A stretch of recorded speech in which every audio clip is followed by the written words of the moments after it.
Let's see, so I know Steve, Marianne, have we heard? Yep, we've got Ariane. Oh, there she is, huh? Couldn't see her earlier. We good? Hi. Marianne, you can hear us okay, Marianne? Yeah, can you hear me? Okay, yep, you're good, good and clear for the voice votes, so we'll do roll call votes rather. Okay, so it's 7, so we will start our meeting for the Conservation Commission at the Bellingham Municipal Center for March 11th. And welcome to those in the room and those online or watching on cable. We will recognize that we have one member not in attendance tonight. Steve is not able to make the meeting tonight, and so we'll just need to keep that in mind for any presentations that are long-ranging ones, that the information that's relayed is able to be put up on if necessary. And we have another member online, Marianne, so we will be doing roll call votes as we usually do when someone's online from the commission. And we'll open with the first item on the agenda, new hearing, which we just received, freshly penciled in the DEP number. I see, thank you. And we do have volume number, so that's good. For the notice of intent for 77 Bruce Road. Description is an upgrade excuse me, of a septic system and after the fact removal of trees and yard expansion within the riverfront area and buffer zone. Bert Perkins, 77 Bruce Road is the applicant, and representative is Peter Lyons on Zoom. Is Peter representing Collins Engineering Group? Yep. Okay, welcome, Peter. Can you hear us okay? Good evening. Yep, I can hear you loud and clear. We can hear you too. That's good. Okay. Oh, Pam's on Zoom. Right. Yes, I am. Hello. Oh, yeah, you are.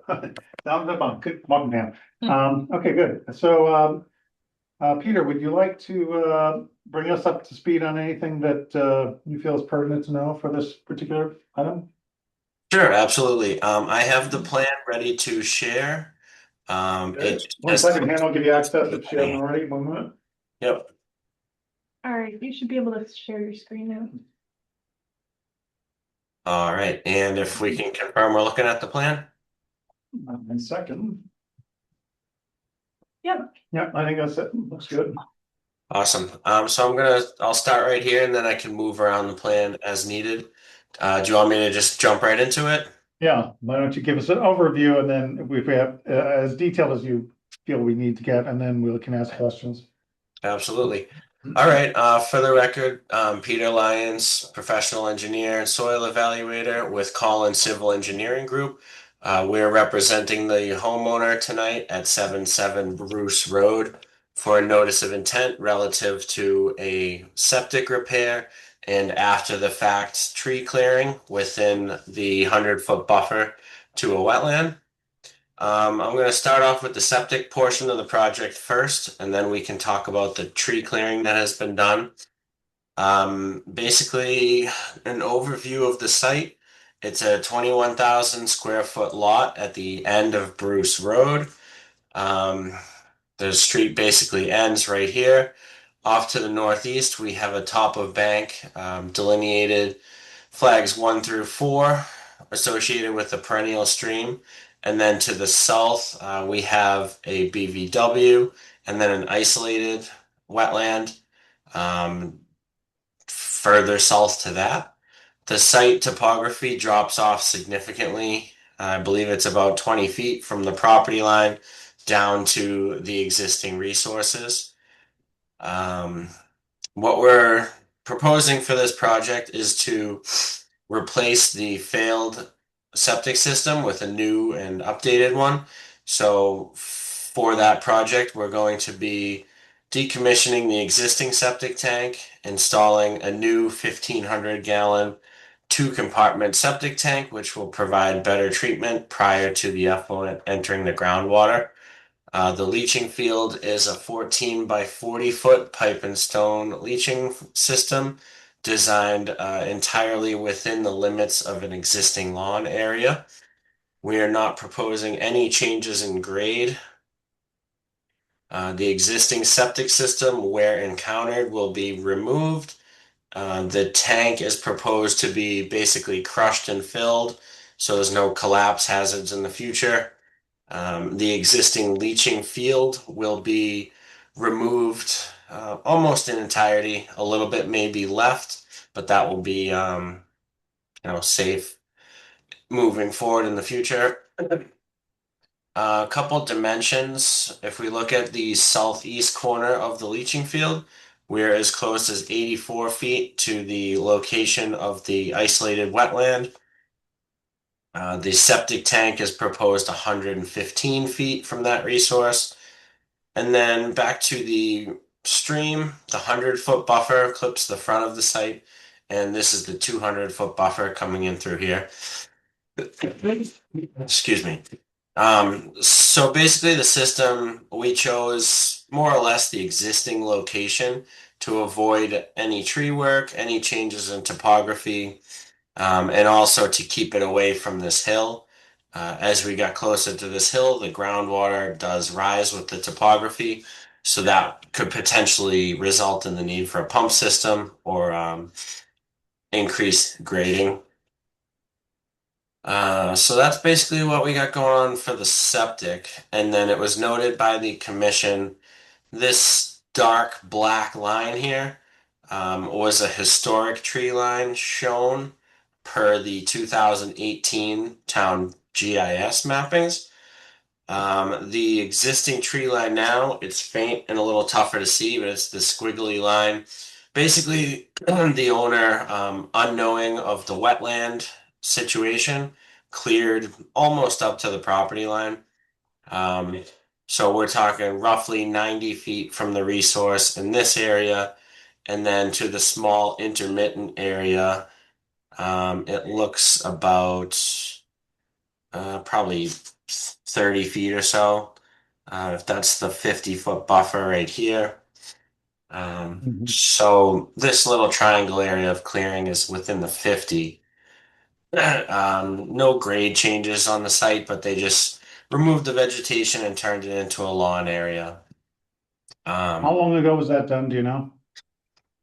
I don't know when it was done. Again, according to the GIS measurements, the tree line was there in 2018. So within the last 10 years, we'll say. Probably 5 to 10 years ago. Yeah. Just noted that the house itself was created before the Riverfront Protection Act. Get a note on here somewhere, but the lot's like 60 years old, I believe. Yeah, 1965. Land was subdivided, predating River Protection Act. Also included on the plan, total riverfront disturbance, approximately 1,200 square feet. Um, it looks like 4,500 square feet in the outer riparian area. So I'm not totally sure where they came up with why those don't equal each other, but 7,500 square feet somewhere. Absent. yeah. Total on-site riverfront area. Okay, so total area within the lot that is riverfront. But then we're only disturbing 4,500 of that, all of which is in the outer. Sorry, it just took me a minute to grasp what was saying there. So 1,200 square feet of the site is within riverfront area, and we're disturbing approximately a third of that, or 4,500. No work is being done off the property, obviously, which is the 100-foot buffer is off the property. So nothing's being done within the 100 inner riparian. So that's basically what we have for the commission.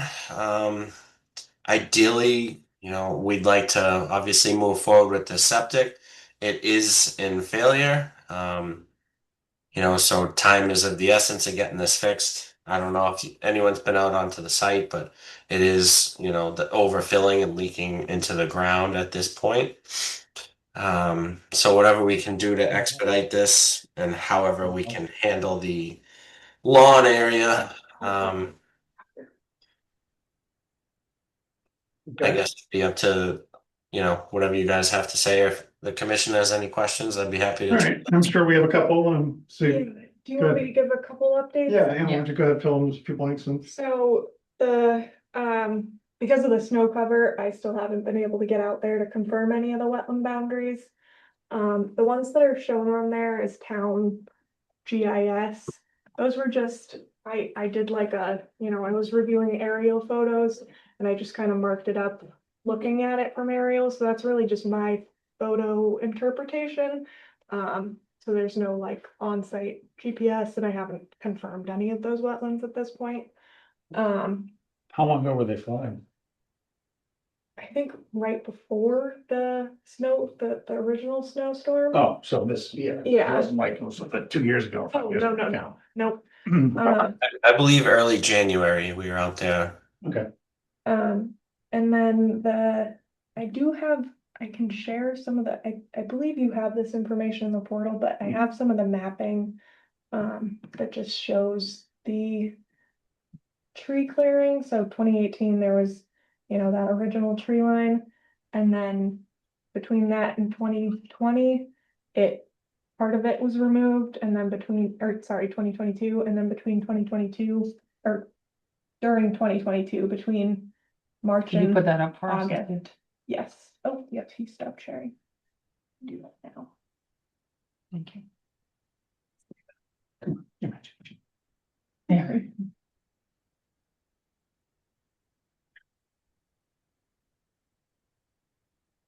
okay. So this was 2018. And then we go to 2022. Do they leave some of the trees? I think we're gonna see. Yeah, so there's some in that middle section and then It's weird. later 2022, this section gets removed. Oh. Oh, all right, so the red circles on one of the images is the stuff. But I was able Yep. to circle those ones specifically, which those ones definitely look like they're closer to the septic system. So I was honestly a little less worried about that than, the ones in the corner closer to their wetlands. That was kind of my concern there, along with, I definitely need to get out to confirm those wetland edges before. Peter, is the Board of Health signed off on the health, the septic? That's a great question. To my knowledge, it has not been approved yet. Yeah, it's the last time I spoke with Dylan, I think a week and a half ago, he had the application, but it hadn't been approved yet, so, Requested too, so. yeah, that was. There's 2 variances being requested. Okay, because usually just FYI, we would hold off on any kind of final approval based on lack of a approved plan We record. could just put that in the. Unless we Yeah. caveat it in some way to keep things moving along, but yeah, we definitely want to make sure that the septic system isn't adjusted, especially if you have some variances, which I just learned that you might be having for it, that might change, alter the plans of record that would then not match what we would be approving potentially. If that happens, we want to make sure that the most accurate is the plans on file in record. But yes, we could put that as a condition if the commission so wishes to. Done that before. Any other questions? Ariane, you have any online there? Questions, or Pam? No, I don't. No. And I don't recall seeing anything. I'm just double checking to see if they had, if there was anything here for replanting of some of the area that they had cleared. right, No, so I think the application was just requesting to keep the entire amount that they had cleared. I think the best way to move forward, if, you allow part of it to be cleared, the other part needs to be restored, would be, have the issue an order of conditions that reflect you're allowed to clear up to this point, and then issue like an enforcement order for the restoration. Yeah, so would that be like separate then from the septic? Yeah. Okay. I think that would 'Cause I be the think we best, so you definitely don't have should- to, Yep. exactly, Yeah, so you that's kind of about move forward restoration. with the septic as soon as possible. They said a good chunk. Allow, if there's clearing up to a certain point, to allow for the septic. Yeah, Or it's whatever, clearly they or in need that outer septic two. system. It's Right. functioning properly, but yeah, restoration that would be- would be reasonable for us to discuss Right, was that, there wasn't even referred about rereading the NOI the other day, I was trying to remember. Yeah. Was there anything in it referring to restoration plan, or was it just the septic? Nope, it was just Yeah, I the didn't see septic, anything. and they requested to, after the fact, have all the clearing of the lawn that was done. Part of their NOI is them Yes. requesting they're proposing to remove those trees that they've already. Correct. Right. So I had kind of followed up in some of my correspondence with the engineers and asked them to provide some additional documentation on So, how the proposed clearing met the performance standards. For riverfront, and then, you know, the buffer zone stuff, so like within the 50 foot of the isolated wetland. But We haven't gotten that yet. no. But that was also, you know, I had requested it, but if that's something you guys wanna see, that can be, you know, reiterated since. yeah, I'm just trying to think of these. The Closing, improving part of the septic versus the restoration plan, which isn't being asked to be done per se, because we haven't got that as a request, they want to keep along with the idea of, and after the fact, asking for trees to be, permission for trees to be removed, which in fact have been. So we would have to address that because that is in the NOI in some way. While still, if we want to give okay for the septic part of, you know, plan that's been presented in the presentation. Yeah, so I think the best way to handle that would be issue a notice of intent that included clearing up to a certain point and just having that as part of the order of conditions. And then following up with an enforcement order to require the restoration. For Which you might do after a site walk. Right. Okay, I'm just trying to get the sequencing. Is the homeowner that's there now, the homeowner that cleared the trees? Yes. It's the same property owner? Yes. Did we get an answer on what the removal for trees was for? No, I don't think so. I assume it's for the pool, But you know, because the pool wasn't there in the original photo, and It's then just some that trees the- were missing, and then It's the a pool. different side of the yard though, that's fine. Well, in a couple of photos I saw, like where the septic is, like back in 2022, there were trees there Yeah. further over, and then some of those disappeared, the pool was put in, and then they slowly just kept clearing. Well, the pool was in there in 21. No, it is kind of weird how they cleared, like. my the edge. assumption is Is it- just that they didn't know and Yeah, they Yeah, wanted I'm more. thinking they could have Won't said go like, yard. it's a tall tree next to my house, I wanna cut it down, which we probably would have approved, so I don't know if we wanna issue enforcement on something we might have approved them to do. Right, But that's we why I just say don't know the to a certain context, amount, though. like, you know, if it's within that back section that's within 50 feet of the isolated wetland, maybe that's not as part of the order of conditions approved, but it's, you know. Again, Well, up if to we're you giving guys. approval for that, Right. if we're giving approval for the septic and the request as part of the NOI for the current NOI for This is all we'd be keeping. removal of all the trees that have been, and we say we approve of removal of up to a certain point. How do we define that boundary without having surveyed it or marked it or something? Well, it just need to be marked on the plan, I'm assuming, like, As have per, it be an updated plan okay, that it shows. those just reference things an you're allowed. updated plan after a site visit. And then, oops, at the site visit, not only do we necessarily able to define what that plan line is for that NOI, but then you could say, oh, well, we need to have an enforcement order because look, there's trees that are down. Of the plan. Oh, do you mean, are you thinking about issuing the order of conditions today? Well, if you're going to refer to the fact you can clear, as you suggested, clearing up to a certain point is approved, how do we define what that point is? We wouldn't just say clear up to whatever halfway through the Oh, yard, yeah. we'd be more specific. Right, I wasn't advocating for doing that today, just because we haven't even confirmed the wetland boundaries, just for next time. Okay. Just so they could, if they get the order of conditions next time, just immediately move on that. Okay. yeah, I think it definitely needs to be addressed. Ariane and Pam, you following that online there? Okay, Yeah, I don't think we Yes. can even vote on it yet because they haven't been approved by the Board of Health. right. And Yeah, defining the yard at the same, defining how far we would be giving an approval to go before then of needing to do an enforcement order because they've gone beyond that would be something that would need to wait until a site visit has happened too. But as far as approving anything tonight, then just. I would NOI recommend to continue, but I Yeah. will also say that the Board of Health approval, you don't have to have Board of Health approval before we move forward. We would just have to condition it, so that's. Right, it's You mostly don't just. just put them in a the- situation where they're kind of going back and forth. Yeah, no, it's just making clear that the plan of record does need to be, of the septic system does need, we've had one or two cases over the years where. For whatever reason, the timing or whatever, it wasn't the plan of record, for the septic, was not necessarily matching what we had approved for the plan of record for the site, including the septic that we had presented with, just because of time. So it's really good to have that match. As important as any development project, just septic systems is important to in some smaller way. If those variances are otherwise not approved through the Board of Health, then that design will be changing. Right, yeah, Right, that's what I meant. Absolutely. Right, so they we, just would have to come back. Okay. right, so this, I guess, if that's the scenario we're thinking is a possibility, we can't really condition that. No, I think we'll just continue. I think that's what that makes most sense tonight, is just continue because there's too many things up in the air. Between sidewalk, Board of Health, the septic, and getting the determination of wetlands flag and so forth. So setting orders, conditions, and stuff like that would make sense to me. Okay, so that makes sense. Does anybody else have any other questions about the current, where we are with this and why and whatever we would want to continue? So I make a No. motion that we continue this. Let's see, Ariane, yeah, go ahead, Ariane. Ariane. I said no. Okay, just, sorry, couldn't, we heard something, but we're gonna, okay, so, go ahead. So I'll make a motion that we continue this. When is the next meeting? 25th. The 25th? March 25th at 7 PM. So we have a motion, we have a second. Thank you, Dan. All right, any other discussion? Questions? Okay, Ariane saying that, I'll ask for votes. Ariane, Aye.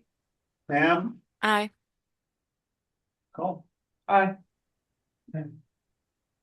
Aye. Unanimous vote, okay. So Peter, 2 weeks. And hopefully. Understood. The date of that was the 25th. The 25th, yeah, tentatively at 7 PM. Okay, and that'll be a Zoom meeting again. You can come in if you wish. All right. Your call, but you can do it on Zoom if you wish, that's fine. As an applicant's rep, you authorized to do that. Awesome. Yeah, I'm over in Marshfield, so it's a hike. Yep, okay, well, hopefully the weather will improve and Hannah can get out there and hopefully the health department will move along in your project requests and variances and so forth too, so that'd be nice to wrap it all For timing, would she like someone to get out there and flag those resource areas prior to the site visit? I think that would probably make I sense. think that would be really helpful, or, if you wanted to schedule a site meeting with me on site to do that, we can also do that, whatever, works better for you guys. Okay. All right, well, we'll come up with a plan and we'll be in touch, and I think that makes sense to try to meet out there and button down everything in person. Yeah, that way you don't have to kind of do the back and forth just in case. Yep, awesome. All right, thank you all very much. Okay. Sounds like a plan. Thank you, have a good night. Bye. Thank you, Peter. Okay, moving on to the next item on the agenda, we have continued hearing for notice of intent for Blackstone Street, alteration of bordering vegetated wetland BVW and its associated 100-foot buffer zone for the improvements to the undeveloped section of Blackstone Street, including infrastructure, utilities, and site grading. Luke Petrozzi is, from Wall Street Development Corporation, is the applicant. Hello. Hello, And you have someone with you tonight. I have Ryan Racine with Goddard Consulting. I wasn't here at the last meeting. Yeah. But since that time, I guess you folks have had peer review completed. And we got the report, so maybe you want to just have the peer reviewer go over his report and we'll. If people have some initial questions on that, is there anything new that you have for information that we need to Well, provide? the only thing that we've submitted in the interim is that we submitted alternatives analysis that was requested for. We can go over that if you'd like. Yeah, I did have a couple of questions on that, so if anyone might have an item I'd like to bring up, but let's see what else the commission's. Discuss whatever else is in the letter that Bill's had Just the commented on. February 25th letter, I believe. Yeah, February 25th was our alternatives analysis that we presented. I can go over that now if you want. Let me just see if the commission has any more pressing items on, let's start online first. Ariane or Pam, do either of you have any items of pressing questions or issues that you'd like to hear brought up tonight or covered? Anything in particular from either the Bales and Thomas February 25th report or any other documentation that we have acquired so far, or just your curiosity or questions. When reading the peer review, I would like to make sure that we go over item number 34. Sure, I think I may know that too, actually. Yeah. Yeah, like it might be good to, after the commission has a chance to speak, just have the peer reviewers go. Yeah, before yeah, we- that's, so I was seeing that they're online, I was gonna call them next, that's a great idea. Yeah, so I'll make a note of 34, you'd like to make first covered, okay? Anything else, any other commission members? Something else? As we go through it, I'll look, I have some notes, but. Okay. Yeah, certainly if something comes up, you see that you want to bring up the point.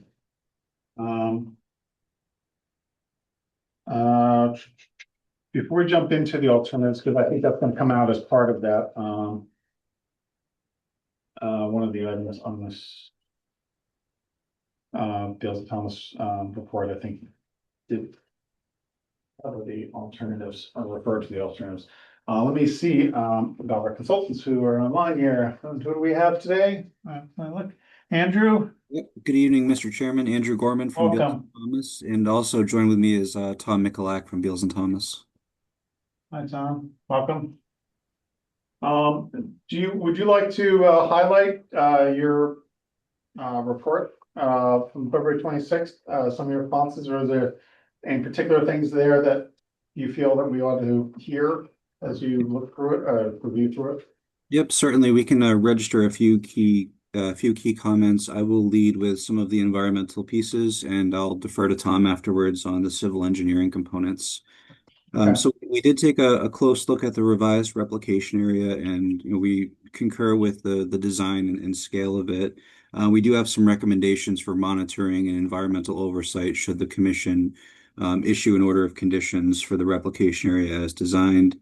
One of the big things that came out of this new review as well is the review of the additional waiver request. That provided some additional details as to the history of the property and some alternatives which were useful in the overall thought and conversation. Something that we did want to specifically highlight that we thought would be particularly valuable to the commission and to the applicant is some means or method, whether it's a large cover letter or some documentation that explicitly states what the current waivers are this far in the process. The waiver document, it seemed like some of the areas where it was set up that it was seeking a blanket waiver to the bylaw itself. And I understand that there are very specific waiver requests that relate to the no disturb zone, locating certain caliper trees. So we thought for the commission's benefit, having something that itemized specifically what those waivers are would have been helpful. We did disagree with some of the regulatory analysis as it pertains to this project and the upgrade of the access road, qualifying it as a minor activity under the Wetlands Protection Act. There are certain activities in pre-existing roadways that pertain to utilities and repairs of those, but the actual reconstruction and construction of this road, including the retaining walls, we don't feel, based on our reading of the regulations, that is afforded the same benefit of a minor exemption as those other activities. Not to saying that it can't be permitted, but it's not afforded that same exemption. We also had some commentary as to the basin number 3, which has been shifted away from lot 2, whether that is absolutely necessary for the design, and whether some additional test pits can be performed therein. And there was the comment number 34, which pertains to wildlife passage from the north to south from the various areas of the roadway, and whether the applicant has the opportunity to consider additional means of passage beyond that of the open bottom box culvert. And I'm going to invite Tom to present any outstanding engineering comments. There really weren't a lot of engineering items that are, I guess, big ticket items per se. Tom, if you're talking, we can't hear you. You might still be muted. No, now you're muted, it looks like, so try undoing whatever you It was did. just very soft. Well, no, but I see the red. Can you hear me now? There you go, I can hear you now. Yes, speak up if Okay. you would a little bit, maybe where you were a little quiet on that. All right, sorry about that. Okay. So Andrew hit the high points because there really aren't a lot as far as engineering is concerned for like additional comments. I know that we had that one comment, number 12, that we'd gone back and forth on regarding the sediment control barrier, which we still maintain that it would be warranted even in areas that aren't jurisdictional, because Alan's last response was that like the soil texture wasn't really conducive to sediment transport, but the fact of the matter is any disturbed areas are going to be loamed and seeded, and the sediment control barrier will prevent any of those fines running off of that loam that's placed from just migrating into the woods. Also, that the barriers basically demarcate the limit of work as a secondary function for the contractor. And then there were just some other comments about the contours, really just plan type of comments where the contours don't really agree with some of the elevations. As far as like outlet control structures were added at the basins, and at basins 1 and 2 where they're proposed, the outlet controls would basically just be buried in the side slope. So that's a minor fix as far as just like shifting the outlet control further into the basin or revising the grades. Similarly, there was a comment in there about, there was a comment about the, I think we added it at the end. What comment was it? It is comment number 33, like the spillway crest between the sediment forebay and the basin itself. Those contours would just need to be adjusted. Once again, a relatively minor change. And then there was there's a local requirement that we speak to in comment number 22 about the emergency overflow of the basins and how they're to be designed. Generally speaking, the applicants provided calcs to demonstrate substantial compliance with the local requirement, but there's still a couple of areas where they don't meet the letter of the law, just in how it's calculated or how it's modeled, and also providing, not quite the 6 inches, but generally speaking, they've addressed that. But yeah, that was really all I had, like in addition to what Andrew had mentioned about the basin number 3, only because we're shifting closer to the wetland there. Bottom of the basin, I believe, is at elevation 289. The wetland elevation in that area is like 290, 291-ish, right at the edge of the demarcated wetland. So we do think it would be prudent to get some additional testing over there if that is indeed where the basin's proposed. But that's really all I have. For comment 22, I think you referred to it as, they substantially have met the regulations for the calculation.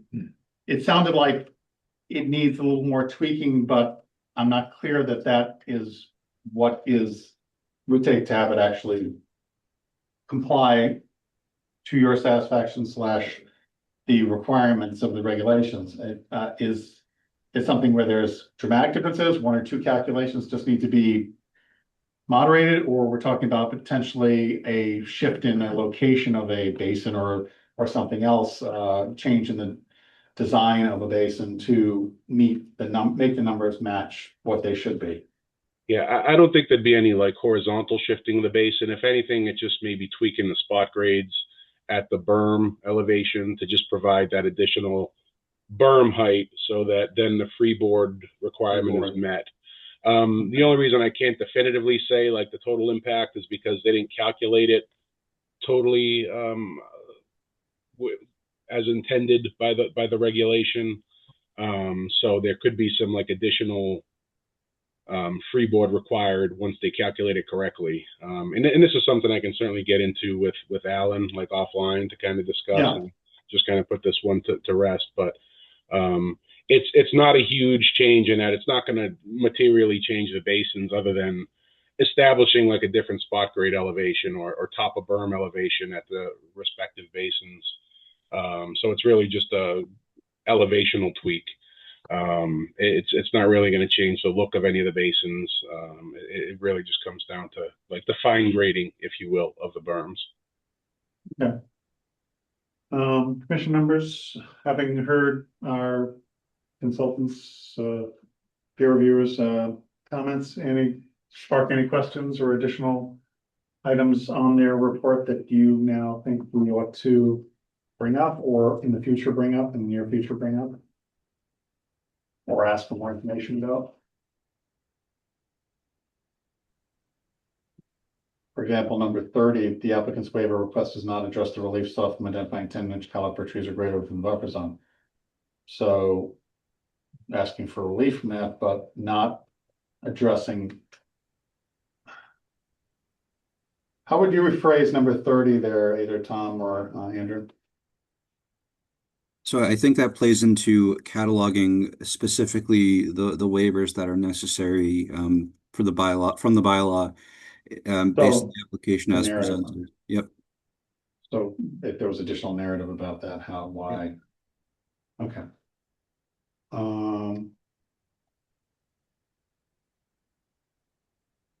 Am I wrong? I could have missed it. Did in your report, you refer to the alternatives analysis? I thought I misread or was reading a different report from even the applicant about the alternatives, which I have colored copy that I had made some mental notes and physical observations about. Did you refer to anything about that? Did I miss that, or was I misthinking that you had that in this particular report? So we do have some Referring to those comments. ones? The alternative now. Yeah, so those are new. I know this is new, but I'm thinking, in seeing this, I thought I read somewhere else in one of the reports. Commented that we complied with the regulation as far as the alternative analysis. Okay, that comment, that was it. Maybe that's what I'm thinking of. Our comment number 27 does gesture towards that we reviewed their alternatives analysis as it was framed in the waiver request. But we have not reviewed the supplemental information that was then provided. Okay. Probably won't change that much. Won't change it at all. Okay, I had one question, Yeah, go ahead. and it's related to comment 32, just out of curiosity. It says, base number 3 on the revised plan was within the 25-foot no disturbance zone. If I understand the recommendation is that part of an alternative thing or? No, well, Mr. Chairman, may I just address a few things, maybe help the commission? yeah, I was about to suggest that might be a good time to do that if Bill Thomas has included there. So let's talk about the basin first, since This that's, is basin number 3. yeah, basin number 3. So the reason why it was shifted, I don't know if you folks recall that this is lot 2, commission issued an order of conditions. And the septic system is for that lot located in this location. Is that upside down? Well, it is now. Yeah, could you So turn I'll- over? Because I was confused. I I'll do it. know, I'm used to thinking of it the I'll other go it way. this way. Thank you. All right, so lot 2, this is the lot line of lot 2. And lot, whatever this is not located as a lot, it's an open space parcel. So this is the stone, I don't know if you remember or not, but there was a stone wall. And this is approximately the location of the stone wall, and then we have the septic system on this side.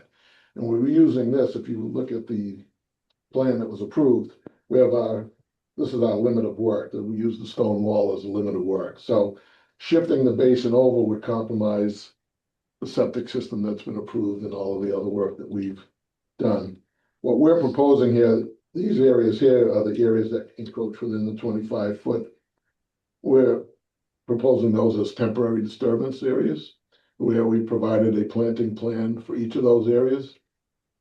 My feeling would be that what we're planting there is substantially better than what's there today in terms of the growth. So we would request that the commission allow us to temporarily disturb these areas. And this is really just fine grading in this area here.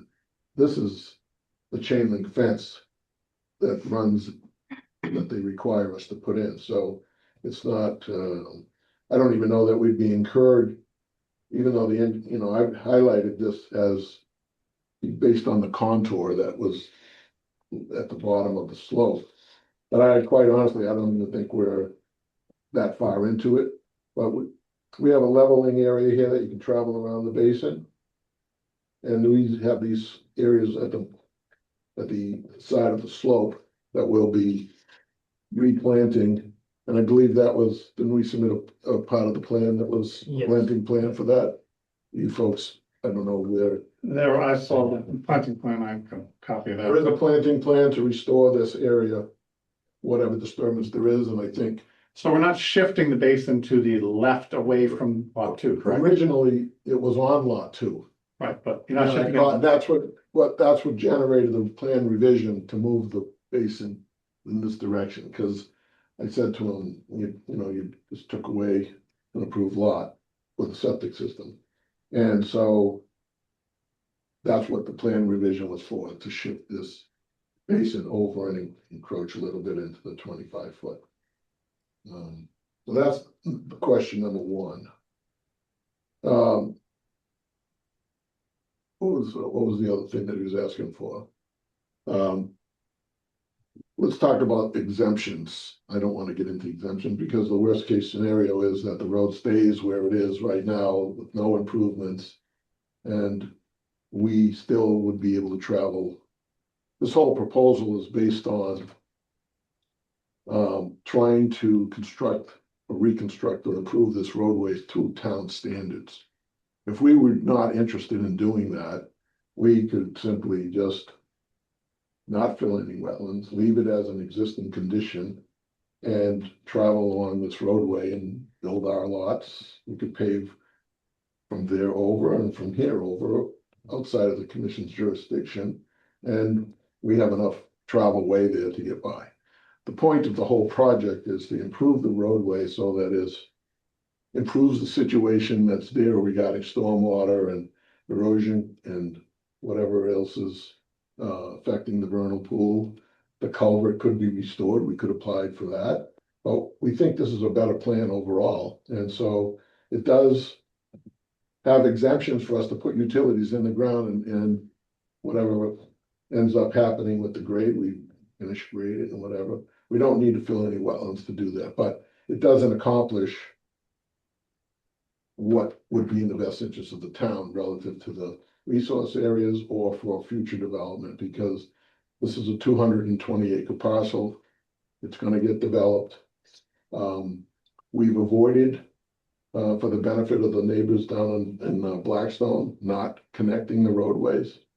That's an alternative that if you folks wanted to push that, it would be very difficult to substantiate that situation with the people that live on Bellingham Road at the end of that roadway.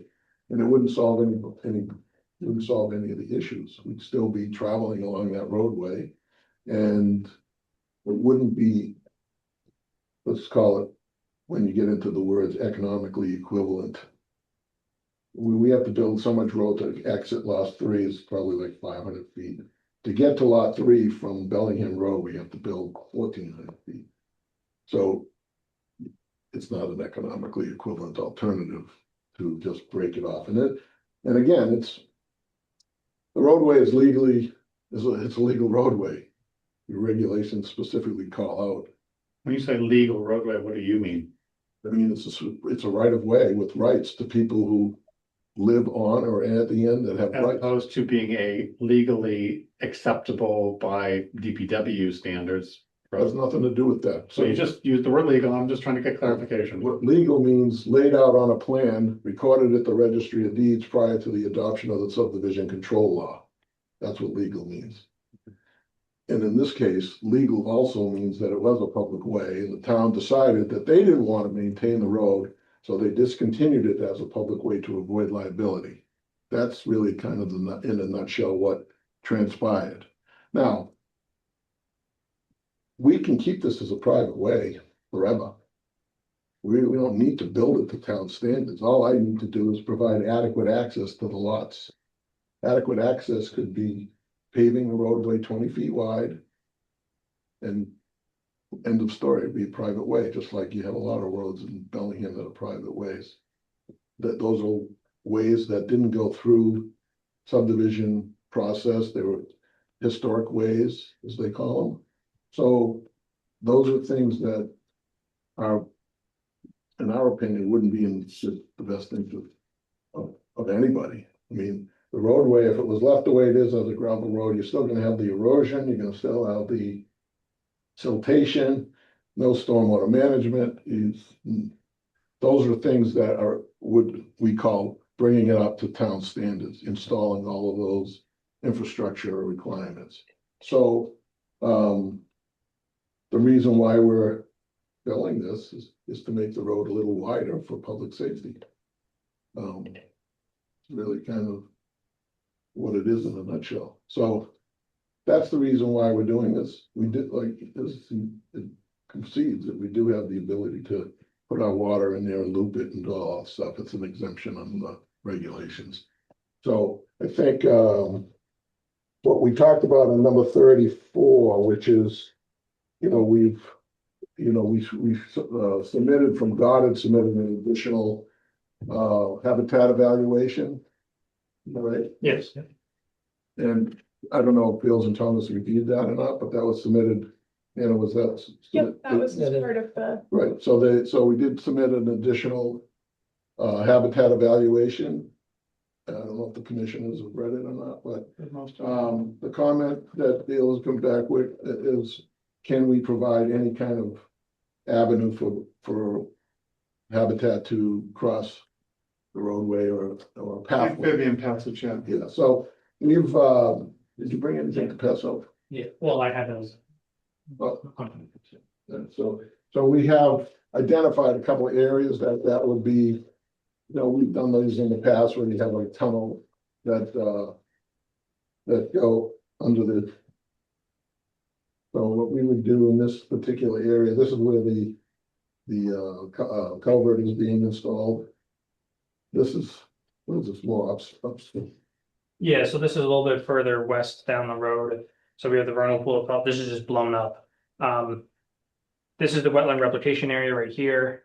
And so we figured the best area to put basically an amphibian culvert, upland culvert, would be in this location within the retaining wall that allows passage from the vernal pool to adjacent upland. We didn't want to put it anywhere further over here. It'd be a much longer culvert. And then anywhere up here, you'd have to do additional retaining walls to kind of guide amphibians. But this is relatively flat and this is temporary. Right, It's not meant to be, this, as it goes up, it goes uphill. Yeah. And you're not, you keep, It's the black dark line at the middle there, the retaining wall. this is retaining Yep, wall, right? retaining wall, and then retaining wall is near the end of this right here. So yeah. So this would be like a little head wall and Yeah. little, essentially a box culvert, just like this, only smaller. Yeah, it'd be approximately like a 2x2 open bottom, just a 3-sided culvert. It's important for the bottom to have natural soil for the moisture and humidity, so when they're passing through, they'll basically dry up, and so. Yeah, just looking at the bottom there, it's fine perhaps to guide them along their retaining wall. They're gonna find the hole eventually at the top, but when they come from the bottom upward back to migrate back toward the vernal pool, that's they're hitting the end of that wall pretty close to where the tunnel is, and there's a good likelihood, in my view, that they would miss that and go right onto the road and get squished.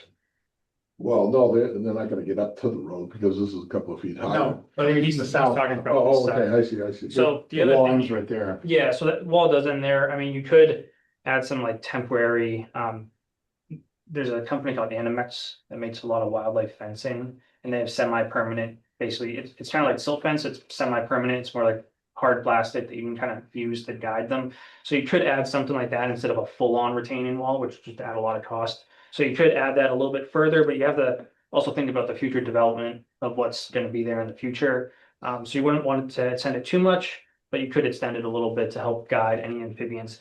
And additionally, if they do get up onto the road, we're proposing Cape Cod berms for that reason, as opposed to vertical granite curbs that they wouldn't be able to get over. So in case they do get onto the roadway, they have a much higher chance of making it over the roadway onto the other side. Is opposite the southern end of the culvert for the amphibians. If they were to go around that and get on the road and went straight across, how high is the retaining wall on that side above the roadway? The side here? Yeah, where the red lines So are. it depends. So right here, it's about right here, just to the east of it is 5 feet. The bottom wall is 295, top of the wall is 300. Okay, so they go across the road as you suggested, and they hit the nice Cape Cod berm, and then they hit a 5-foot wall. Diving. Well, they would go over the wall, have a 5-foot drop. A 5-foot drop down. Because My question was, how high is it from the road up? Oh, yeah, no, For the retaining this wall. all goes Oh, down yeah. from there. The other thing I'll say is that, when this, you're gonna have another shot at it because we're gonna need to come back to the commission for NOI to build on this lot. Because all within 100 feet. So when this cul-de-sac goes away, there's gonna be a house somewhere in here and you folks will have another shot at. We'll look at what else we can do relative to, if there's an app. The difficulty here is that commission owns this land here. The road goes on a slope. So to do grading in a natural way that you try to do this, the commission could grant us an easement to go onto their property to do some grading. That's something that we're not asking for, but if you were to do that, we could probably do a better job of grading on side slopes. So like right here, we're grading to the perimeter of the right of way. But if you gave us a little bit more leeway, we could probably do a little better job as we go up the hill. So, right now we're sticking with what we have the legal right to do, which is in the right of way. But if the commission were to consider that, we would be able to come up with some other alternatives. But I think what we're trying to do here is provide for the amphibian pathway that Beals and Thomas has suggested. Keeping in mind, according to the habitat study, they're not likely to go into a wetland area for breeding or whatever. They go into the upland on the other side. They're not going to go in this direction. Maybe it's an 80-20 split. Maybe 20% may go there, but most of it's going to go to the undisturbed upland area that's on the conservation land. When you say maybe 20% would go there, do we have the data to back that up? Yeah, well, we have, I don't know if you had a chance to read the study that got it prepared, but it's their opinion that the likelihood of the habitat going to the south is not very favorable because it's a wetland. And they don't like wetlands. Well, and so also there was about the actual gravel roadway itself, but that seemed to be what Beals and Thomas was disagreeing with, that what currently exists is not a barrier preventing the species from crossing and utilizing the habitat.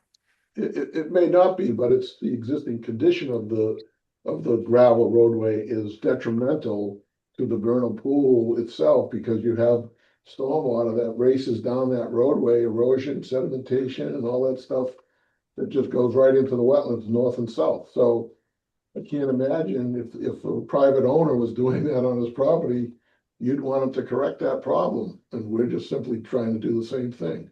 We don't think it's a good idea. So I would like to hear Beals and Thomas address that because it does seem like a large part of the narrative is that the current conditions are bad for the vernal pool and that the proposed conditions are much better for the vernal pool. So I would like to hear sure, I think you should have them talk about it. Andrew or Tom, you want to pick up on that? Do you follow that question from Pam?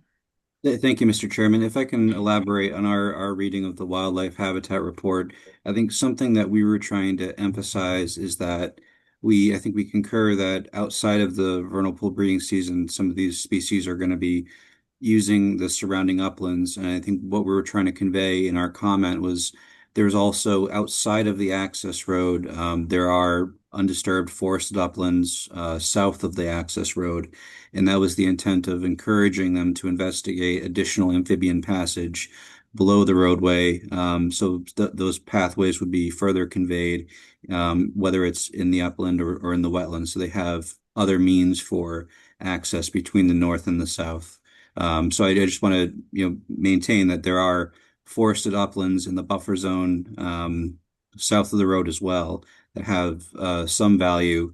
And that is why we were trying to encourage additional management practices in the roadway construction. Did that answer your question? no, I'm sorry. No. Go ahead, then ask again. Yeah, so the narrative overall is that despite the forested upland existing around the vernal pool, besides that roadway area, that the roadway in its current condition is negatively impacting the vernal pool, and that the proposed plan is going to be an improvement, like a measurable improvement for the vernal pool. And I want to know what is Beals and Thomas' opinion of that narrative. Right. Thank you for the elaboration. I think it's difficult to say objectively that the road as it stands today is by itself negatively impacting the vernal pool, because part of what we understand of the existing vernal pool hydrology is in part from what I understand to be a collapsed culvert. So I do hesitate to make a statement on the record that the forested uplands to the south are invaluable, or that this project is going to have significant adverse impacts. But I do think we want to encourage the applicant to pursue those management practices as best they can for wildlife connectivity. I think Um, in answering the question, I think if I heard the question correctly, Pam is asking for the existing condition of the roadway compared to the proposed roadway, which has more benefit to the resource area. Am I stating that correctly, Pam? yeah, Lou has it. So what is better, the proposed condition or the existing condition? That's the question. Yeah, so again, that's difficult to quantify extemporaneously. However, I do think in its existing condition, it's a gravel roadway with some natural substrate that accumulates leaf litter. So when you talk about pavement versus gravel and leaf litter, it's hard to say objectively that the pavement is better. However, there are practices that we can do to minimize impacts. So it's difficult to say objectively. I I also, go ahead, Pam. oh, Ask Pam. a slightly different question. I don't know if you wanted to continue with that, Mr. Go Sherman. ahead.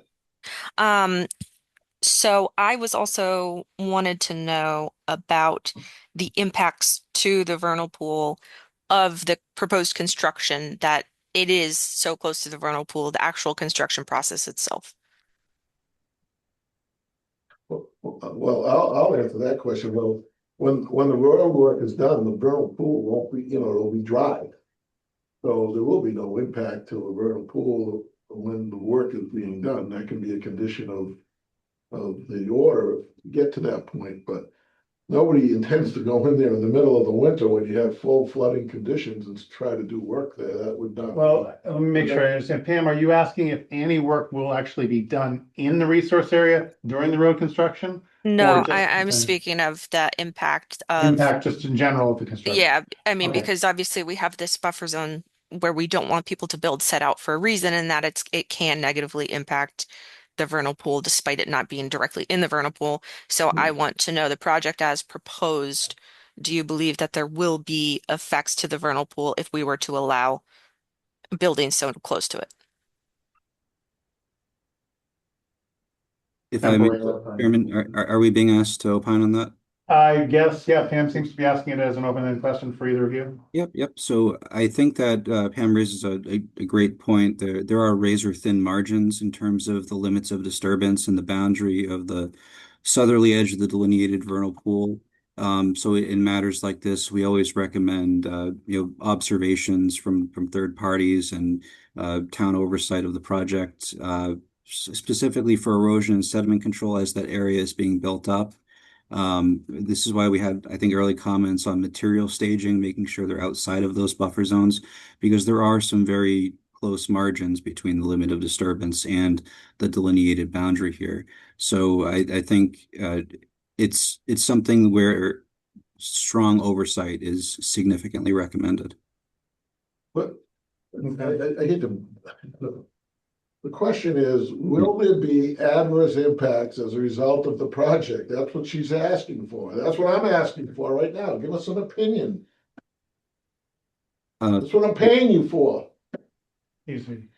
Thank you for elaborating. I think that As it stands today, as it's proposed, the work does not propose, as it's designed on the site plan, it does not show direct alterations to the potential vernal pool.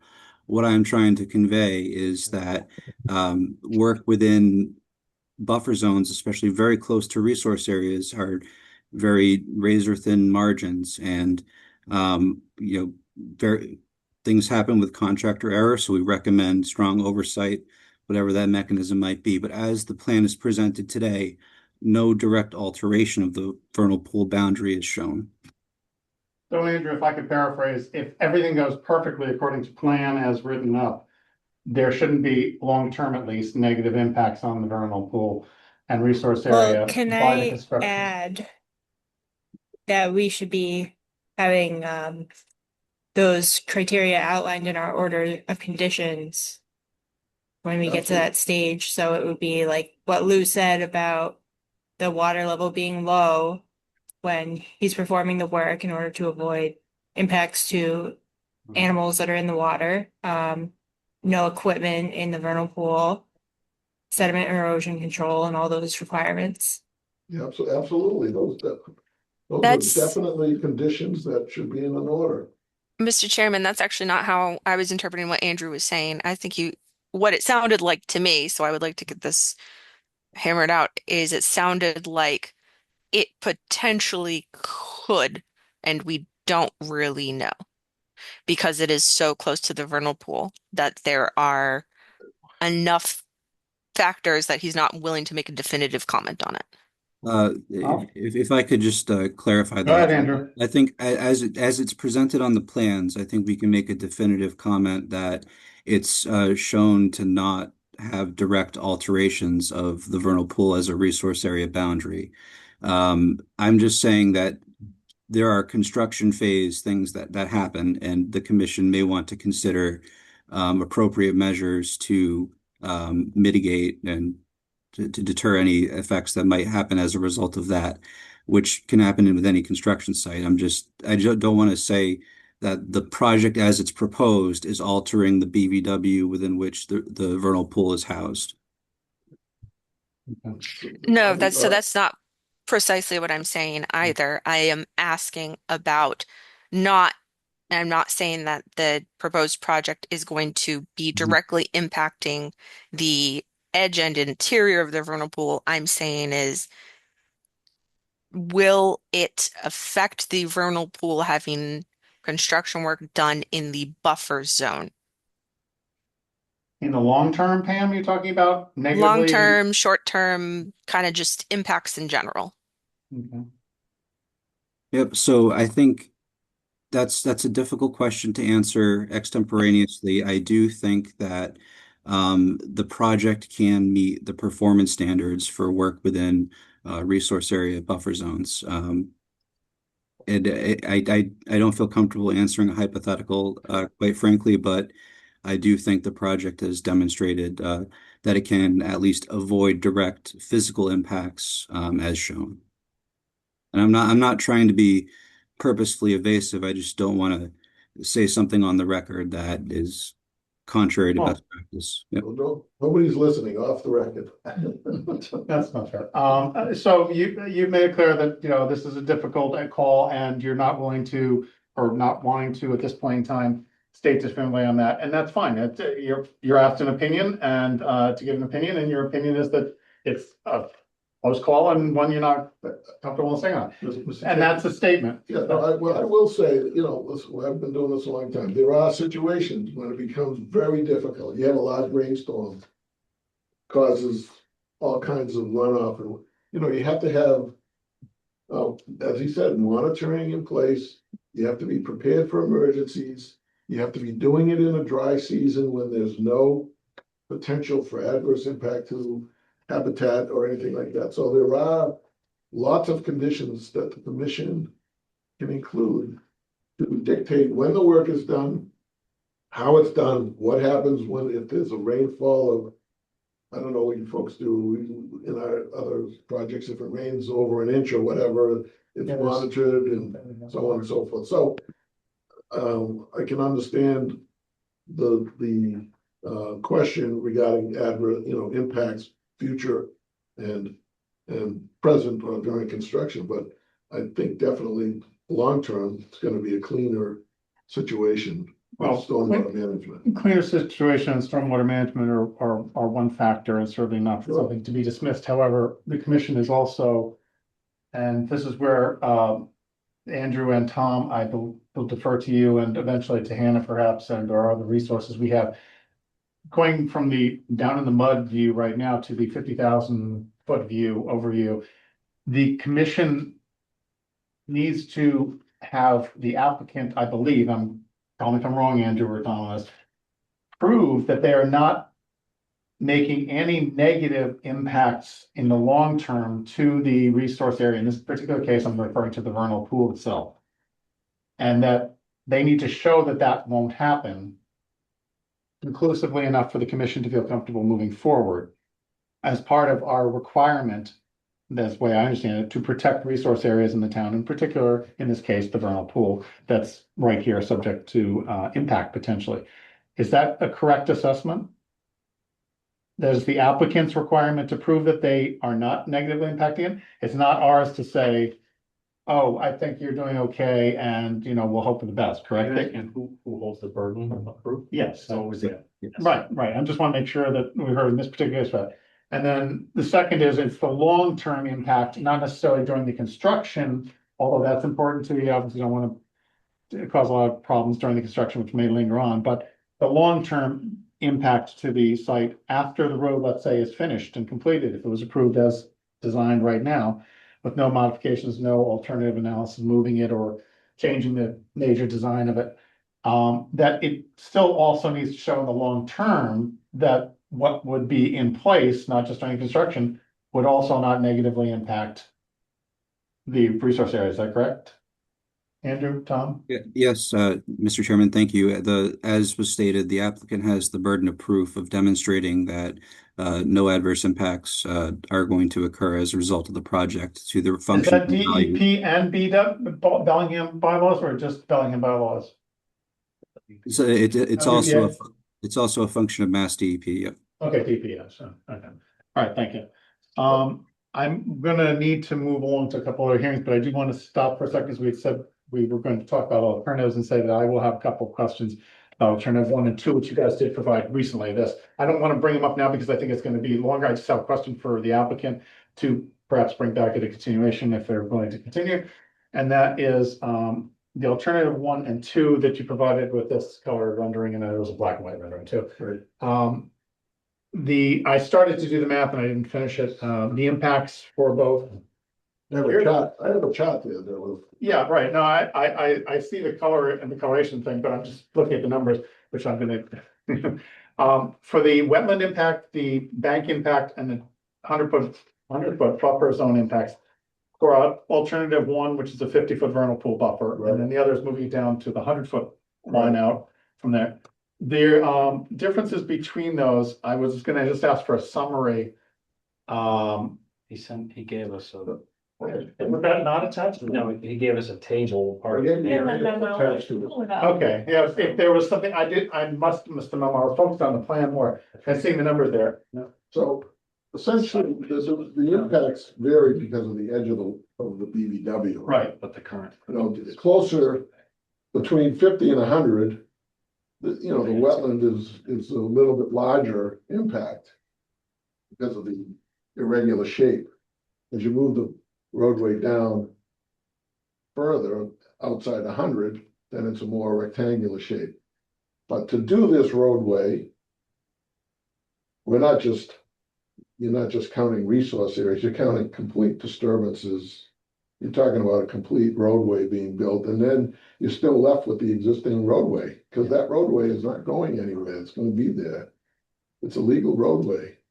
People have rights over it. They don't have rights over this. This would be private. So in the alternatives that you have there, are you proposing that people could choose which way they're gonna go? No, this would be private. No. So people come from Blackstone Street, they're driving down, you're saying they're gonna go on the existing road if they want to? If they have rights to it, yeah, if they.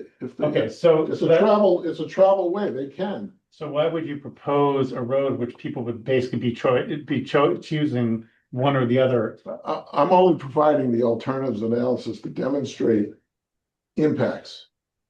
Whatever the legal implications are, all I'm suggesting is if this would not negate what's already the existing condition there is. So you'd have a double. They're not gonna go in and Double hit. remove the existing. I didn't say they're gonna move the road, but if he's proposing an alternative, which is basically to split off another way for people to go up and down the road, up and down the hill. I'm showing the commission the alternative with the impacts. According to your regulations, if you want to go through your regulations, you're not allowed to approve any alternative that has more impact than the original proposal. So these both are excessive impacts, exceed the impacts that's in the original proposal.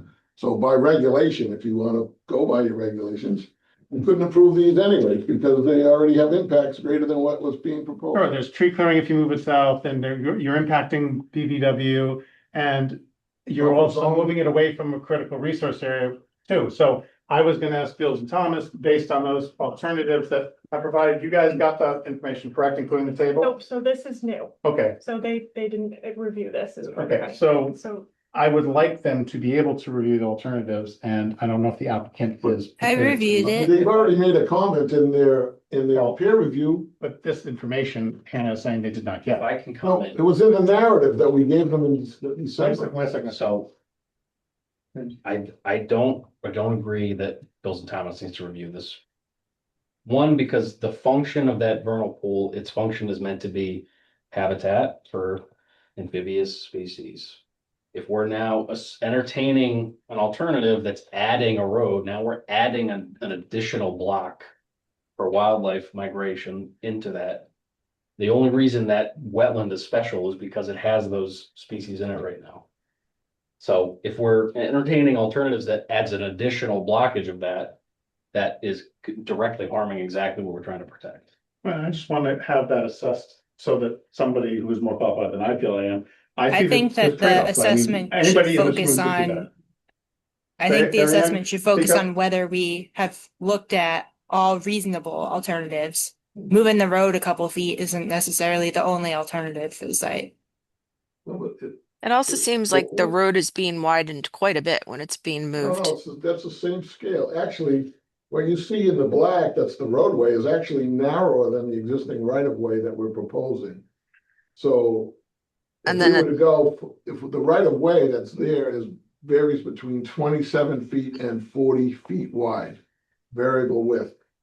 That area that we show highlighted is only 20 feet wide. It's a 20-foot right of way, a driveway, because that is the minimum legal length, legal width for a fire apparatus for emergency travel. 20 feet is the minimum. So what you see there is the minimum that we could do. So if we had to build this as a subdivision roadway, it'd be 50 feet wide. But then in the 50 feet alternatives, I'm not wide. understanding why it's 10-foot shoulder on each side and so for a 40-foot total width. So let me just explain to you what happens. So when you build a road, to do this roadway, either one of these roadways, you have to go in there, clear the trees.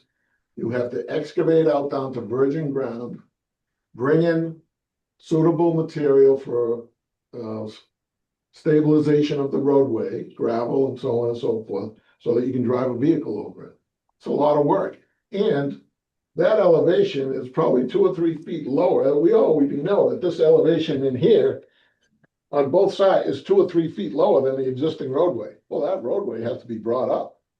It's a lot of work. You're talking about, and then you bring it up and you have to slope 3 to 1 off the sides of the road of what we put there. So this is just a conceptual. I mean, it could be worse than this. This is the minimum. This is the minimum that we would be doing. It could be, depending on elevations, it could be quite a bit bigger impact. So the current proposed roadway would not need that wide of a shoulder. No, because we're putting in a retaining wall along the area that's impacting the resource areas. We have a retaining wall that's going along the roadway where the culvert is and along where the vernal pool is. So we're not, we're not necessary to have a slope. If we had a slope on this, we'd be in the vernal pool. and we have greater wetland impact. So then That's why what- does the alternative need that shoulder? Because I'm not building a retaining with that. So when you get into alternatives, economically equivalent is the key wording here under your regulations, and in most regulations for alternatives now, has to be economically equivalent. So if you're gonna require me to build a retaining wall all the way down here worth, $500,000, that's not economically equivalent. So by definition, that would not be considered a reasonable alternative under your regulations or even on the DEP's regulations. So. I think there was some disagreement on the strict definition of economic alternative, which we had talked to town council about, correct, Tana? Different project or this project, Pam? Same project, previous iteration. I'm not sure. We don't have like a legal written opinion, No, we got, so I'm not sure. Yeah, right, Lou had a letter, there was one of your letters way back when mentioned economic hardship, and I think that's what we're. well, so. if- Oh, okay, and- yeah, yes, That's that different- constitutes. an different than- economic hardship, yeah. Yeah, So, different. I mean, you have to go by your regulations. Yes. I mean, the regulations spell out the three phases of evaluating alternatives in houses and whether or not you're entitled to a waiver or not. We think our proposal, evaluating the alternatives versus the proposed rule, we think that we are entitled to a waiver. So. The economics aside, my question for Beals and Thomas, and the reason I brought this up at this point in time for future discussion was to see whether our peer consultants, from an environmental trade-off point of view, feel the current project, alternative one or alternative two, as laid out in the tables there, shows square footage and so forth, the numbers of trees potentially, or cubic feet, whatever. But I want to know whether, in their opinion, they feel that any of the alternatives, one or two, is as a trade-off going to BBW areas, ignoring the economics for the moment, environmentally better or not, because that's my priority over economic. No, If I they, can tell you no. Yeah, the way it's designed, Additional though. impact to resource area. And Yeah, we're not but it's putting like- an And you're- additional I segment. want to Okay, see an so- alternative where he goes in through the abutting town. How about that? Yeah, And he doesn't Yeah. go over the wetlands at all. Well, no, but hold on, Pam. Is it Pam? no, I think. That one was No, it's me. Ariane. Ariane, I'm sorry. So let's talk about that for a second. We need to stop in 5 minutes, Okay, no 5 matter minutes. what. We need to move. If we were to come in from Blackstone on Bellingham Road, you would not be diminishing the project. You'd be keeping the project the way it is, only coming in from a different direction with a paved road that would, no stormwater management, the road would be through, it's gonna be a through street. No matter what what we do, it's gonna be a through street. It's either gonna be a gravel road through street, or it's gonna be a paved road through street, or it's gonna be a combination of paved and gravel roadway. It's up to the commission to pick one. It doesn't matter to me. It's cheaper for me to keep it the way it is. If you wanna keep it the way it is, I'll just regrade it, I'll put my water line in, I'll regrade it, I'll keep it 20 feet wide, I won't fill any wetlands. We'll go back every year and we'll re-gravel or regrade the area that we've left unpaved. Which we'll be entitled to do, that would be it, that's the. Then why that's do your plans show a cul-de-sac? Temporarily, because, at the end of Blackstone, at the end of Blackstone Street. Well, Yeah, because when I had my hearings and, there seems to be a great deal of concern with this being opened up as a cut-through street. And the people that live at the end of Bellingham Road came to the meeting with the planning board and they're really concerned about having that happen. So, yeah, it's easier for me to go and have a through street. I have the right but to do it would it. have a cul-de-sac Than to with have a curb cul-de-sac. around it at the town line. Say that again? It would have a cul-de-sac with a curb around it at the town line in the most recent plans I'm looking at. Yeah, that's. I'm Are not people gonna drive proposing over it. the curb? No, I would get rid of the cul-de-sac. There wouldn't be any need for a cul-de-sac because it would be a through street at that point if you. Why do we only have the temporary plans then? No.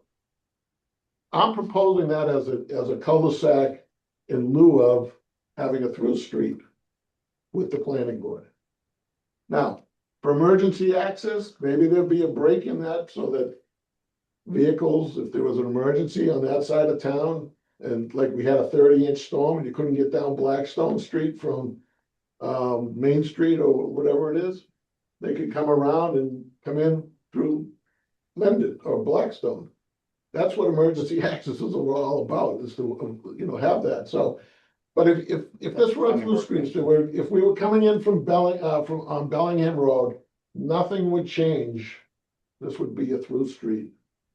I mean, I don't really see a lot of wetlands over there. I'd be interested to see what it would look like where a cul-de-sac ends before the vernal pool and all the work is on the west side of the cul-de-sac, if you will. So. That sounds like a reasonable alternative that's equally economically feasible. Let me give you an alternative, let's look at it. So just pretend this cul-de-sac was here. This would be where the cul-de-sac would be, and you'd go out that way to Bellingham Road, right? Hannah, can you share the plan? I'm Yeah, looking they're at online. They Lou. can't see what you're I'm looking pointing at Lou's back, pointing at. Oh, I'm sorry. Here, I'm sorry. I think we have something that's similar to it, don't we? Yeah, we have. But Yeah. But coming in from from Maddie's Way direction, that will not change. That is still gonna happen. I think Hannah was, or Ariane was saying maybe there'd be a cul-de-sac just after Matty Way. Is that what you were saying, Hannah, or Ariane? No, I was saying before the vernal pool, so that there's nothing Yeah. going on between the vernal Between pool and Matty Matty Way Way. and Vernal Pool, you're saying that there might be a cul-de-sac there? We want two cul-de-sacs. No, You have to draw it out for me then. I'm saying I'm not- go in from the abutting town, Yeah, from here, put a cul-de-sac west of the vernal pool, right here. That's where this cul-de-sac is right now. Yep, the temporary. And she's saying, stop. and They can then make it don't go any permanent. further. She's saying stop the project there, not go past that. Well, Like, does what's that- gonna happen to this other piece of Like, land? does that give you the amount of lots you'd have anyway? No, because I'm gonna need access. This is a huge project for me even. You'll have access to the abutting town. What are you talking about?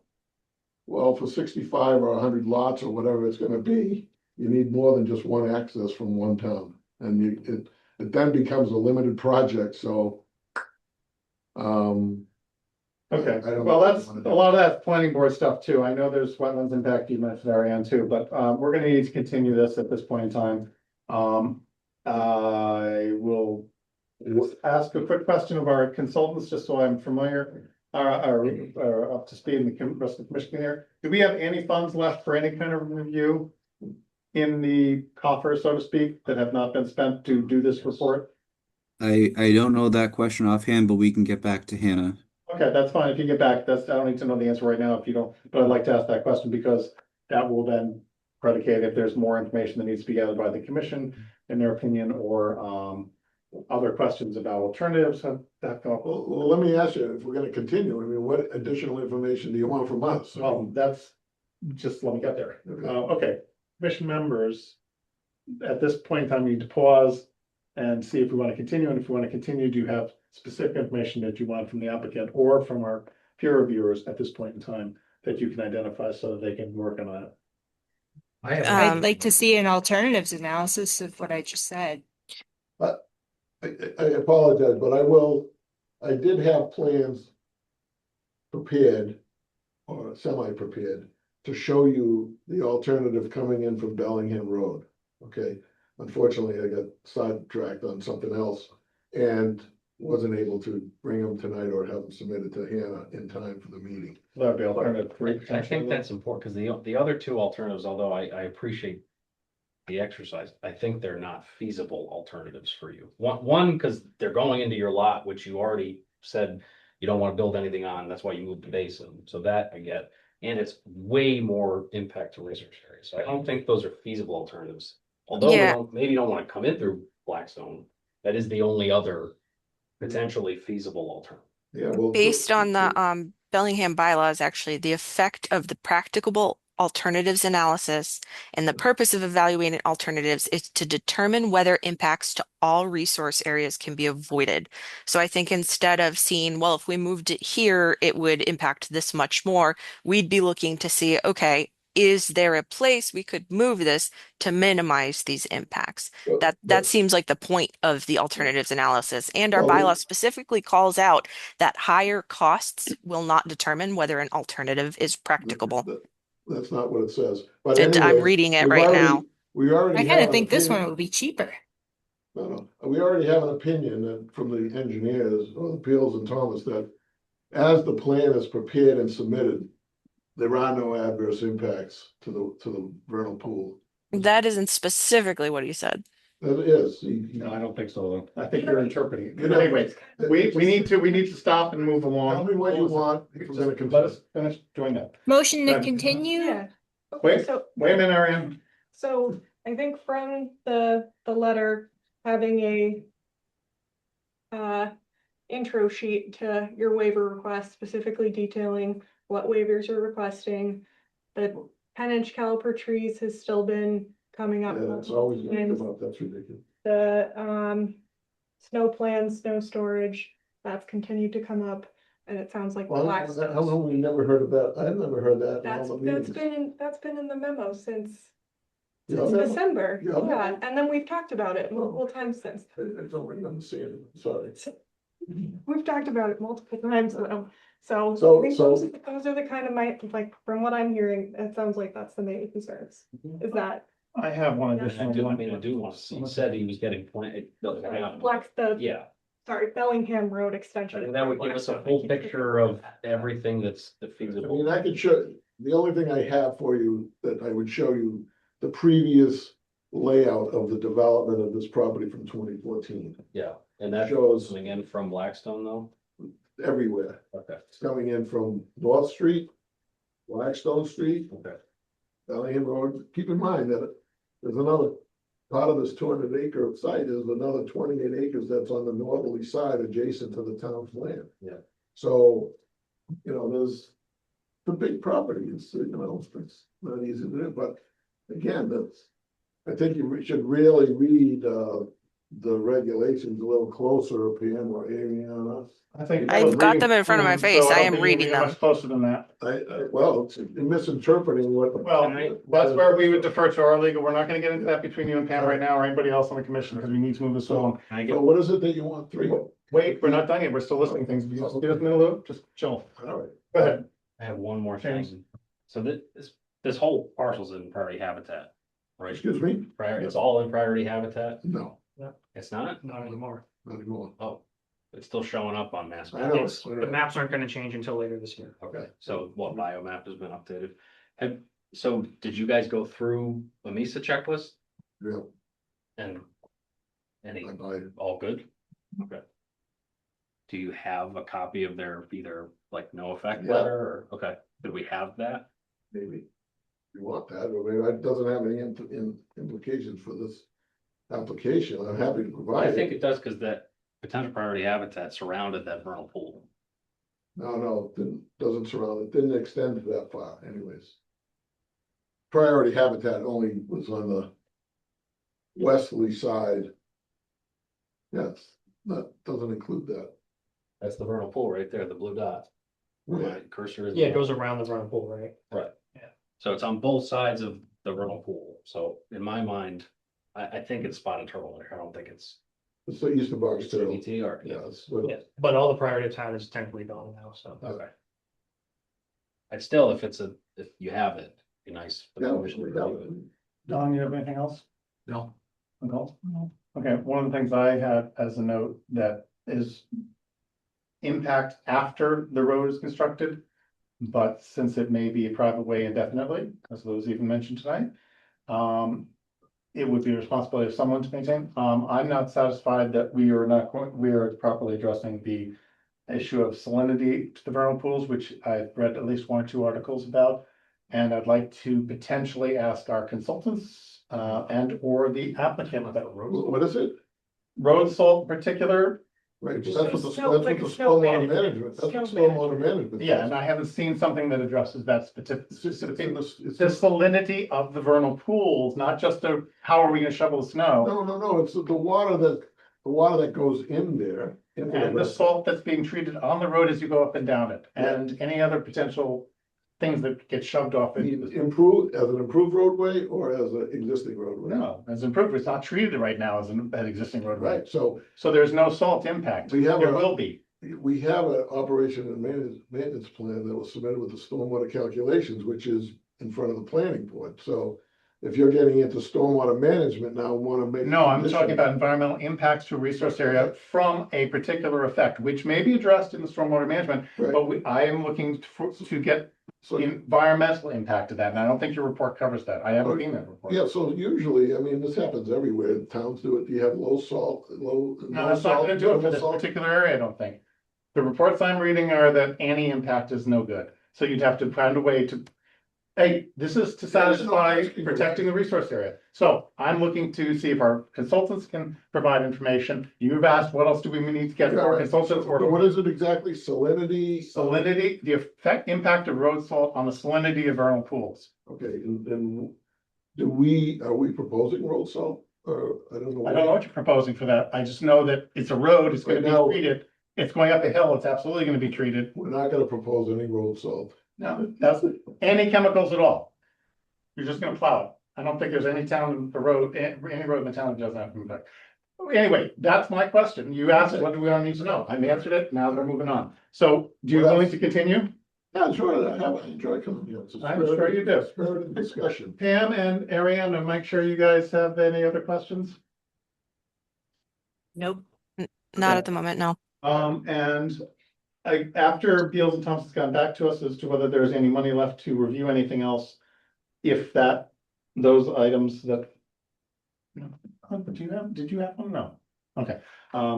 Any of the items that you brought up and I mentioned can be reviewed by them within the scope of that, that's fine. If not, then at the next meeting, we can discuss what the cost potential would be and ask Beals and Thomas to provide a supplemental. I hope they didn't spend everything. Well, I think that's Can one. I just ask another question? Would you like to see an updated plan? I mean, have you folks, while we talked about this 34 comment, are you amenable to this kind of habitat tunnel or do you want to see something different? I don't know. I mean, we're basing it on the record. And that is something that we were requesting, as that was also in my memo, was some type of. Right, so additional wildlife you want us to crossing. show it on a plan and submit a new sheet for the plan, or I don't know what you want us to do, you wanna make it a condition of the final plan, or are we Yeah, just I think that would be appropriate to have it on the plan with a note regarding the. location to be the determined in the location, field? The conditions, what you're proposing for the surface. So this is, I have a consultant here, they tell me where it should go, and then I don't wanna be wishy-washy about it. If Beals and Thomas can opine as to whether or not that's a good location for it, I don't know how many, I don't think we need more than one. But just tell us where you want it, I'm not objecting to putting it in, so just have somebody tell us, yeah, we concur with, got it, it should go right there. And that's a I would like standard, to see- type of solution to this. It seemed to me to be, but I'm posing the question just to. get Yeah, it is. It's used around the country for different size wildlife. They use it for amphibian tunnels. They use them, obviously for. In the dimension 2x4. or- Yeah, 2x2 is usually recommended by Mass DOT Okay. as a minimum size for amphibian tunnels. It's also recommended by other DOTs and places like that. Small enough where a kid won't crawl into it, but big enough for amphibians to. Right, cross. yeah. And keep in mind, you have this one here too, it's not like they're not gonna go through that, they're gonna be swimming through that. Yeah. So, I would like to see a little bit of a narrative of, why it was chosen to be placed in that specific area, oh, addressing a bit of Mike's concern about what happens if an animal does get, a critter gets onto the road from I think you said south side, Mike.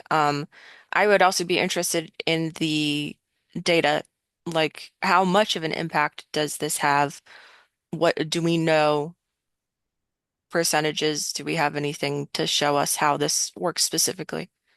Since it's done nationwide, as you just said, there might be some I database. think Yeah, there must be data for it. Yeah, I the think- tunnels, yeah, I mean, there's data around for But that. Sam, are you asking for what like a percentage of what number of habitat would go in this direction versus north? No, I think. Yeah, Well, whatever we've got, whatever data there is, I'd love to see it. We just know Because there's is- data is out there. this- We don't know how successful these things are. She's looking for some sort of Well, so data. we don't have any data specifically to this site of the migratory patterns of No, the pig, which we're not proposing to do, and we can't. Right, don't no, really, yeah. I don't But think surely Tim- there must exist data for if this is something that's proposed as a solution to help fix Yeah, this issue. absolutely. Yeah, so Yeah, yeah, yeah, we can provide details and data on that. There's no issue with that, but specific to this site, we can't tell you. You'd be guessing, I don't know how many turtles Right, are it there. would be an how many assumption. turtles across, yeah, okay. You know, you have to do a whole study for multiple years and stuff like that, so, but we can get data based on other studies from in this area and additionally around the country Alright. to give some more detail and Great. information on that. All right, Thank you. thank you. And so what is Bales gonna be doing during this process? Other than saying They how have much- money. Right, if, I don't know that we have money, that's why I asked the question, I don't assume anything, and if there is, that's great. If there isn't, then we'll bring it back up at the meeting, and they won't be making a lot of progress because they don't have any funds, but they don't have the answer right now, and we're not gonna get it right now, so I need to move along with getting the answer in the next weeks. I don't think we asked them to do anything. What's it? Did we Well, ask they, those? no, I think we have some questions, but Hannah's asked them of the applicant, not, right, correct me if I'm wrong. Just ask for more Yeah, information. he's saying, what is Beals and Time? It sounds like nothing during this period will the rest of the information comes. in. So we'll provide the information, Beals and Thomas may be reviewing some of those things that Hannah's So asked for, but, they're responding to the Beals and Thomas right, earlier. memo and your questions. So And- they're not doing anything. Right, and I between will now say, writing. not that I wanna very, but the drainage and stormwater review should be a part of the planning board, not part of this process, so I'm paying nothing against these guys, they're doing their job, but the stormwater management comments should be reserved for the planning board, not for the conservation commission. To the effect that calculations and locations of spillways and outlets, and that's a planning board thing. Usually is, yeah, I don't know what duplication of effort there is on that part, It because seems like they spent my money on that. but if so- it has wetland It's one impacts, of then it our is the water purview. quality protection charges. All right, Yeah. I will accept a motion from a commission member at this point in time to I'll make the continue. motion to continue this until the 25th. Second. Any other discussion? Hannah, send me a new memo. I will Right. follow Dan? up with. Aye. Ariane, continuing? I've had a busy- Aye. Nicole? Aye. Aye. Aye. Okay. Yeah, right. Thank you. Thank you. Thank you. Thank you, Beals and Thomas. Thank you. Yes. both. Thank you, Andrew, and Tom will be that, if you get back to Hannah about the funding situation status, and then we'll keep you posted on what Yeah. information we get. And then, I'll check that bit, because they'll Okay, send thank us you. information as invoices, so I'll check on that, thank you. okay. We have. We're skipping. That will be good to read the January 28th minutes. It just jumped back, I shuffled there, hang on a second. Oh, there we go. We will continue with the notice of intent for 455 Hartford Ave. Anybody here for 455 Hartford Ave? Online? They made a continuation request, I Oh. made a little note. Oh, yeah, that's right. I was looking straight down now, just that. So we have a request from the applicants to continue to the evening of March 25th. I will move to continue. Second, anybody? I'll second. Thank you. Any discussion? Okay, hearing none, applicant not present, we will move to a vote. Pam, Aye. Ariane? Ariane continuing, 455 Hartford Ave? Yes, no? She's muted. You're muted. I'm gonna step away. You stepped away, don't say anything. Okay, Nicole? Aye. James? Aye. And Don? Aye. Yeah. All right, looks like we have an vote as Ariane's not participating at this moment on that one. Let's just say that thing for Ariane. And that's passed until the 20th, or move on to continue to the 25th, so PM. Aye, sorry, I went to the bathroom. Jesus. Okay, we'll give you a break. All right, so that was nice for Ariane too. I thought I heard something flush. Yeah. Ooh, sorry. Okay, too much information. All right, that's. Hang on, bear with me. Maybe doing, Yes, mechanic speak. Yes. yes, we're gonna go on to mechanics. So we'll continue Brian, you're with up. the order of conditions. for, member request to Virtually too. Mechanic Street, Yes. and Mill Street, not 31, Red Mill and Charles. He was Well, sitting so patiently back there. He was just waiting. There we go. That was my chest on the wall. Even if I share my screen. I think, I believe that's, yeah, that's. Oh, Okay, this is a amendment request for adjustments to roadway stormwater management, infrastructure and site grading. That table. Toll Northeast V Corporation is the applicant, a representative Brian Madison from LEC, I'm sorry, Brian Madden from LEC, and others who can, if they wish to identify themselves for the record, that'd be great. Jeff Heidelberg from Toll Brothers. Okay, Ashley Gilchrist from Time Bond. hi, Mo. Hi, and Bond. Okay, I thought it was Bond, but something like Bond. Okay. Thank you. Okay, welcome. I believe that you had at the last meeting been asked to tweak some stuff, which I know you have submitted some new information. If you want to summarize where you got that. Yeah, so thanks for the opportunity to give some updates. The peer review for the stormwater through the planning board is just getting underway. So we're still waiting on that, but I think it'd be beneficial just to kind of walk through some of the nuances of the project and answer any questions that the commission may have. I'm just gonna share my screen. Let's see if this works. Let's hit share the share. All right. So we had presented like 3 exhibits as talking points at the last meeting and submitted them after the meeting that provided a little bit more detail on where the limits of work changed. And as we originally discussed, there was some minor changes, some pluses and minuses across the 86-acre site. Again, this was an order of conditions that was issued previously in 2021. It's been extended. There's active excavation work going on right now behind Town Hall. And we had some feedback from Hannah that she was able to jump on a call earlier this week to review some of the details in a little bit more granular level. So we do have an updated exhibit that kind of refines this a little bit. This plan, if you kind of zoom in, I'm just going to point to this area in particular. You see like this thin line work that's showing like a slight limit of work expansion. You know, we took a closer look at actually what that involved, and we thought it may have been just an initial adjustment of the erosion control by a foot or two, and not really marginally, you know, leaping off the page, but being able to show it in some form and fashion. We were able to go back and actually reconfirm that those subtle changes, we were able to match the limit of work exactly. I think it was just kind of a line width aspect as opposed to actually a deviation in the limit of work. So we do have an updated exhibit with some updated square footages that we can walk the commission through. Certainly don't expect everyone to digest these numbers on the fly. May I ask a quick question? Going back, I think it's like identified as 93, just to help me understand the lines. So you've got what looks like the property line, which ends up with a corner. And then there's, I guess it's green there maybe. So what is the green to yellow?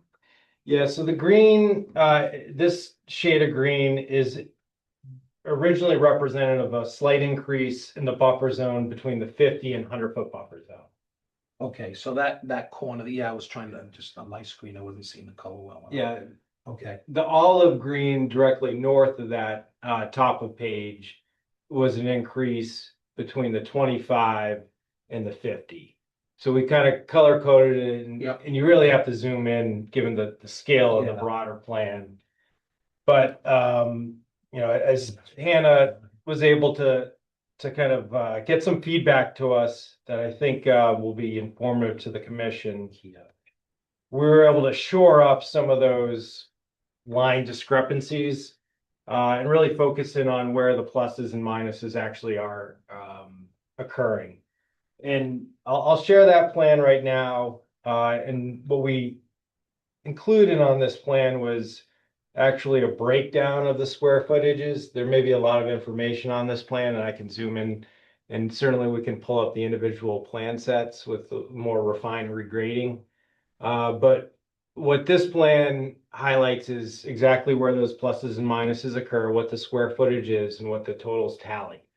We further refined the pencil and sharpened it to tighten up that limit of work. And as I initially presented at the first meeting, there is an overall reduction in riverfront area disturbance that was initially at, I think, about 2,300 square feet. Based on the updates and what's included in this table, is actually an increase or reduction in riverfront area disturbance that's greater than 4,000 square feet. So we're course correcting and making the improvements to the benefit of project site disturbance reduction. There's still a reduction in the 0 to 25. And there's over the 86 acre parcel, there's some minimal adjustments and expansions within the 25 to 50 and then the 50 to 100. But all that disturbance of the new expansion is all temporary work. It is regrading, basically feathering grades or redirecting so stormwater goes to appropriate locations. There were some areas that in more of a construction level design, it was determined that there was some sheet runoff from surrounding regraded side slopes that were either coming too close to foundations and there wasn't an appropriate vegetated swale to help redirect that stormwater, or it was sheeting towards project infrastructure. Like there's a pump station. I'm going to zoom in on this area in particular. Lot 83. There's actually a pump station proposed on the west side of this lot where my cursor is right here. And what you see right here is the olive green is that expansion between the 25 to 50, and then that darker green is 50 to 100. But all of that work is temporary regrading to accommodate the stormwater runoff. And I can pull up the individual plan sheet that just gives you kind of perspective of what that looks like, if that's helpful to the commission. And you just, I'm having trouble with the phrase temporary regrading for school. So the final grade is going to be what you grade it to. Yeah, It's so not really temporary, right? It's regrading and temporary disturbance. And this is a slope that's ascending to the railroad tracks, it's north of the site. Okay. It's not retaining a grade from the project site itself. Temporary in the sense that we need to regrade it so the stormwater runoff is managed correctly. Yeah. But we have the ability to revegetate that. Okay. But it's an actual permanent, the Permanent change, but it's gonna be temporary dug up and then it's gonna eventually grow back over. Yeah, Or we're be planted. gonna loam and seed it with a native seed mix in all areas that are within the 25 to the 50-foot buffer zone. We do have the ability to plant some shrubs and trees in these areas. Anything between 50 to 100, I think we could lean more towards a loam and seed, but it'll be left alone to naturalize and revegetate. That's why we're characterizing it as temporary, but Yeah, I just wanted to define that for us. Yeah. To me, it was sounding like it's being brought back to what's existing, but it's not. It's being graded correct. and then temporary as in it's being revegetated. Yeah, I'll just zoom out a little bit here to get you some square footage just for context. and that just comes right up directly adjacent to the no disturb zone.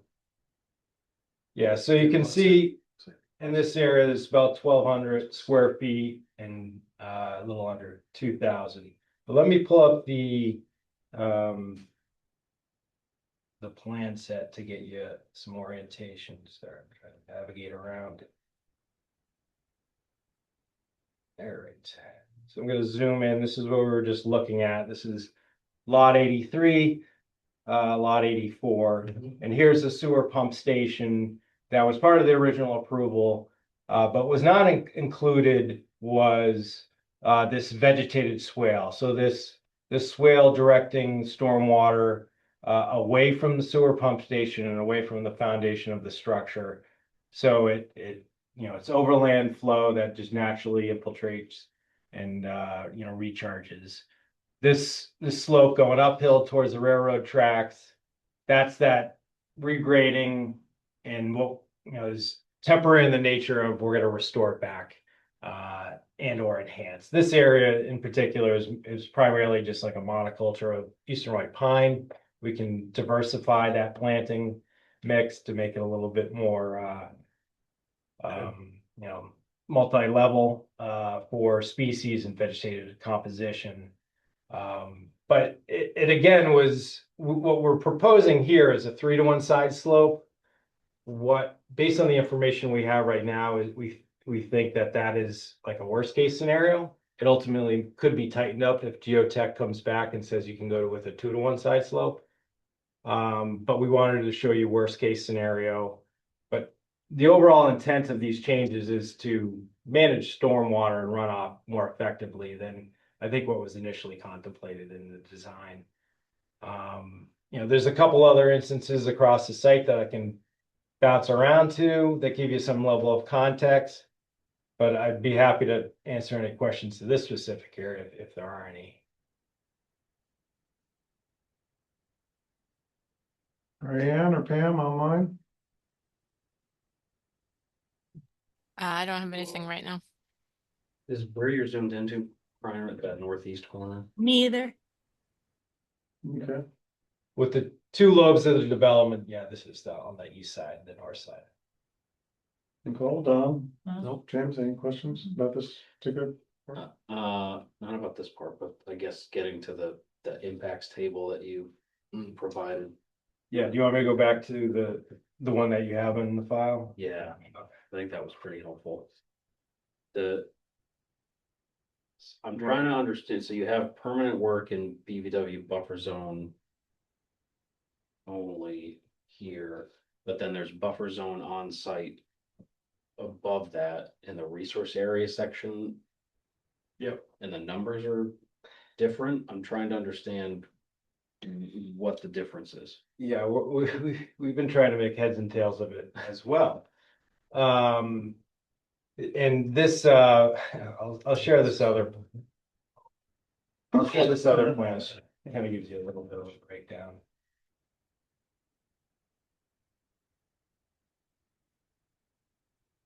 So, James, at the first meeting, we had explained that for the riverfront area calculations, we noticed a change because they counted the center or basically bank to bank of the stream as riverfront.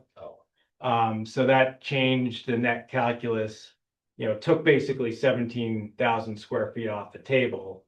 And, to standard that 10% threshold, it required a lot of sharpening of the limit of work within the riverfront area. With the buffer zone, so this is the way the numbers were originally presented on the plans of record. So this block right here, if you add it all up, these three numbers does not equal 244,393. It equals 241,054. So there's a missing 3,000 square feet plus. And what we think happened was because this project was kind of viewed in combination with some improvements on the town property behind us. There seemed to be some overlap in some of the buffer zone characterization. So that's where we think there was some overlap that didn't necessarily net out specific to the project. So what we attempted to do was keep it specific to the project. And so that's why we're looking at now a change of 7,965 square feet. But these are the numbers down here in this lower right-hand corner of what our actual disturbances are in comparison to the approved. So again, it's that net decrease in the 0 to 25 and the 4,000 plus minus increase in the 25 to 50 and 50 to 100. And I think once we get you this plan and you guys can pour over it a little bit, hopefully we'll shed a little bit more light on everything and ultimately, I think that's what we're talking about. And again, those numbers are areas that we can easily revegetate and enhance. Okay. So it sounds like you're still waiting on getting you're like into a pencils down situation where you have a final plan to give us. Yeah, we can give you updated exhibits, but we're gonna hold off on revising a plan set until we get a final peer review of the stormwater. Because the exhibit one I'm looking at shows a different table with some similar numbers, but Yeah, not all. this was the updated version that we had reviewed with Hannah yesterday. And realizing that no one's gonna have any ability to digest this, we'll submit it. Well, I submitted it earlier today and we can get it in the packet. So that's not the one we have in the. Yeah, I didn't have this before. That's why I was Yep. getting confused. Yeah, that was, we had gone over it and I was like, just to make this more digestible and actually understand where impacts are coming from, if we could get the breakout numbers on those locations.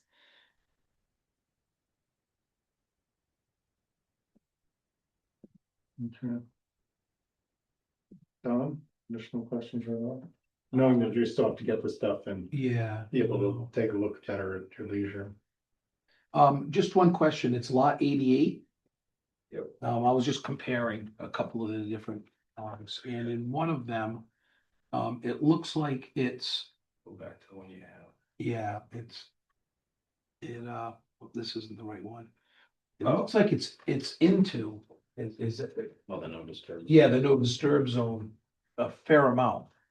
But I'm trying to compare two different, so I know it was 88. Yeah, and it's Right, so I'm just curious, that's a, yeah, so the limit of work that was established, and I do have the prior plans that I can pull up for comparison. It was right at the 25. This is we're trying to come up with a design that's. yeah, I mean, the specific to house that or the one structure lot. looks like it's right adjacent It to really it. is. And It's so tight. It's a very compromised lot. So we're looking at what alternative units we might be able to construct there. But it is an extremely tight site the way that it was laid out in the subdivision. Okay. yeah, and all the, we are gonna be filing individual notice of intents. There's 36 across. I've seen a few. Yeah, we submitted our first batch just to get the ball rolling. Your timing was wonderful.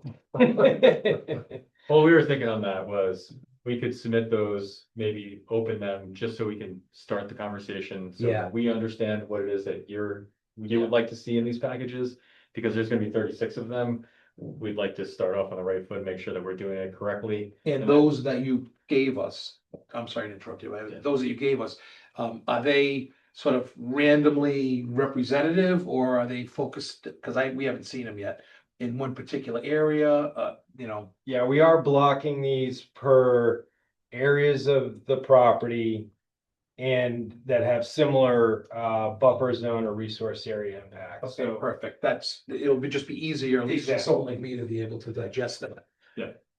yeah, so just for comparison, so the first batch we filed was these 5 and then these 3. So 8 through 15, which are all buffer zone. Yep. Okay. Projects. The next batch are gonna be these riverfront area lots. 16 through 21. This is gonna be fun. Yeah, but no, that's So all. we because I understand think so. you won't be able to close until we've resolved the roadway and infrastructure piece of this as well, so, but we still wanted to make sure that we're all heading in the right direction as we're doing the work on our end, prepping these packages. Perfect. Yeah, and hopefully, we get to some level of rhythm and, try to make it as simple as possible for the commission to understand how they're grouped and what the impacts are and, again, I think we've kind of mapped this out to streamline as much as possible. Always helps if it makes our life a little easier to understand. So for all the impact exhibit shows the increase or decrease in impact. Are all of those areas to be revegetated? Or are some of them in like roadway that may have expanded? No, they're all on outer slopes that because there's general stormwater updates, like on the, just as an example, on the northwest part of the lot or subdivision, kind of lots 6, 7, 8, 9. There's subsurface infiltrations systems behind the units. And then we have a slope that's going uphill towards the railroad tracks.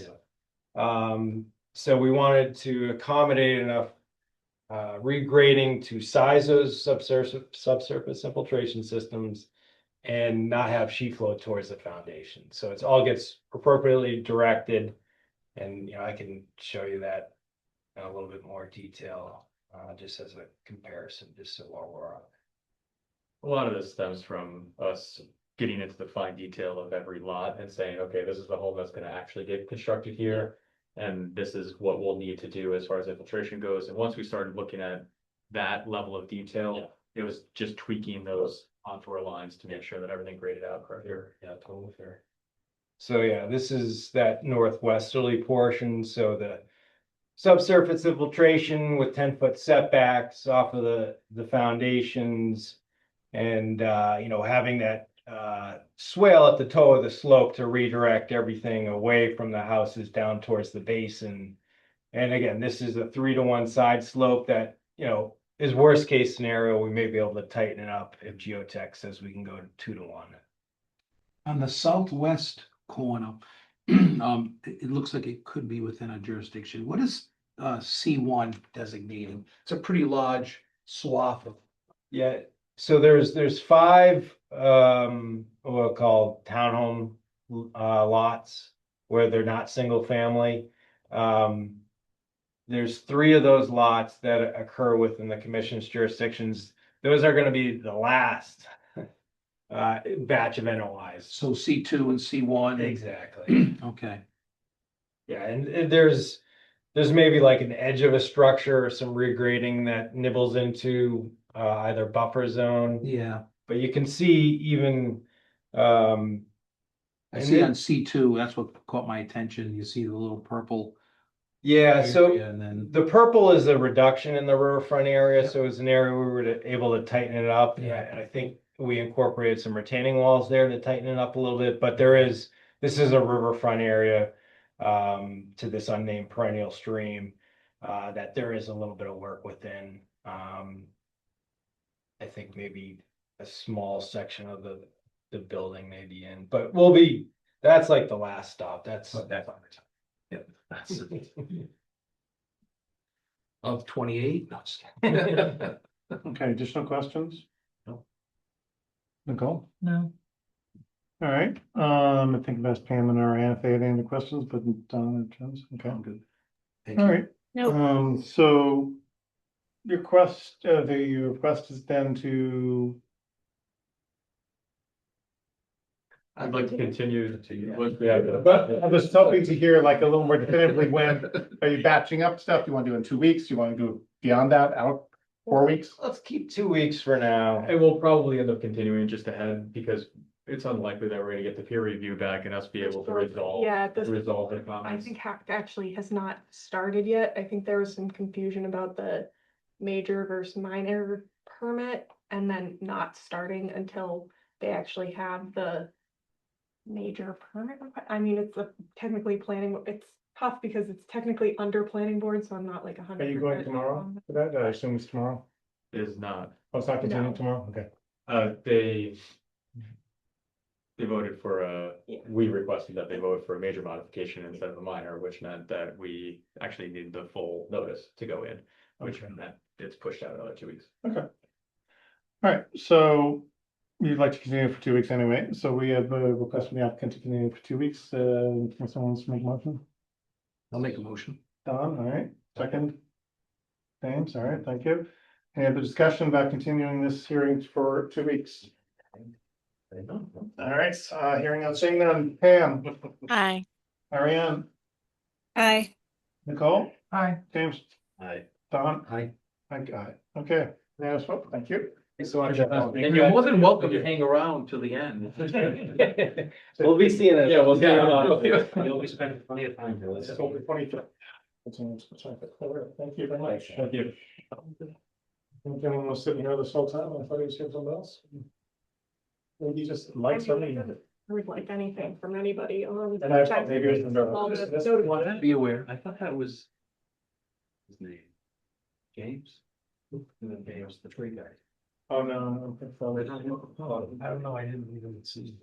We do still have some people on Zoom for the Right. next, for Okay, the next one. which is in Frenchville House. We have North and Blackstone Street information request, and I don't know what those in on that. That's good. Nice. Thank you. This guy's. Oh, shoot, did I not include their email in here? I just see the combined. Blackstone North. Yeah, I just put the, sorry guys, I screwed up. I didn't put their request that they emailed earlier this week in there. But I'll send that to you guys right now via email. I'll forward it, and if Mark can just kind of describe. Mark, you want to describe? Yeah, absolutely. Thank you so much, Mr. Chair. Mark Arnold with Goddard Consulting, SWIP inspector for the Whitman Circle, Blackstone Street Project DEP 105946 and Bellingham Wetlands Bylaw for IL 324. So this request is in relation to special condition number 52C. And it relates to two matters. One is the condition refers to consistency with the EPA's construction general permit and the SWIP. And just for clarity and just for the commission's probably better knowledge is that the EPA and SWIP actually allow for two different inspection frequencies. They allow for weekly inspections or bi-weekly inspections and after every quarter inch of rain. And so the SWIP that we prepared on the site based on what the contractor was looking to do was to do for the EPA bi-weekly and after every quarter inch of rain inspections. And that is in conflict with this condition, which requires weekly and after quarter inch of rain inspections. And so we were hoping that we could request the commission to allow us to basically work under a modified condition that would allow us to just do bi-weekly and after quarter inch of rain inspections. The commission may remember this site is a very flat site. The topography towards the wetlands is extremely low. The stormwater basin kind of encompasses the lowest section of the site itself. The soils are very, very sandy. And it was originally basically mostly field to begin with. So in terms of erosion, we've been monitoring the site since last summer. We haven't had any erosion issues at all. Everything's been kept well interior to the site. The perimeter controls really haven't been tested at all in terms of erosion and sedimentation controls. And the contractor's been very responsible at responding to any minor damage that has occurred. Usually it's been deer knocking down the silt fence. So we also do have biologists on site every 2 weeks doing the turtle inspections that are required by the state. And so we were hoping that we could align everything to kind of streamline our efforts with the contractor as we coordinate with the contractor to kind of make reports more consistent and just do bi-weekly and after every quarter inch of rain. So in terms of the major erosion events, the rain events would still be covered under the quarter inch of rain trigger. But if there's no rain for 10 days, we don't have to come out and look at the site and say it's dry and the erosion controls are still in place. So we were hoping that we could get that allowed for us to proceed as we continue construction. Again, we look forward to continue to monitor the site to make sure that everything stays in compliance with the order of conditions. That clear for the commission members? Need anything clarified anymore by Mark? And I did want to know, I didn't think that this was an unreasonable request, and it does say you can modify it in there. I just wanted to, and normally I would be like, oh yeah, I feel comfortable making that call and appeal. Copy of their SWIP. A copy of the SWIP. It's not an attachment on their Yeah, so I'm wondering if NIPSI it's, permit. Yes. But, and I did look at it and I didn't see anything that would be in conflict with that, but I just wanted to check with you guys, because I know a couple of you were on the commission when this permit went through, so I just wanted to follow up. I was like, I think this will be fine. I don't see this being a problem, but just wanted to follow up with you guys. Well, hey, I was checking for that SWIP report, Mark. Quick question for you. You mentioned that you were having people come on site for the regular turtle inspections. It made it sound like that's been happening through the winter. I assume that they're coming out looking through snowbanks for turtles. No, those turtle inspections are April 15th through October 15th per the Heritage permit. Okay, so around April 15th, then we should be seeing a gate go back up where the entrance has been wide open. I haven't worried about it during the winter. Obviously, there's no turtles going around, but I was Nope. wondering if that was permanent removal or just a temporary seasonal one, and if so, when the start date might be. It is temporary. Basically, April 15th is when the fences and everything have to be up and snuff. So basically, we're usually out there the week before or after around April 1st, basically walking the site, making sure the contractor knows what they need to fix, making sure we got a plan to make sure that on April 15th everything's up, because after April 15th, that's a violation of the permit. Right, okay, good, thanks. Can I just find your permit? Oh, I'm just making sure. I Sorry. bought the Gotta- times I could do. Gotta Oh, open it up.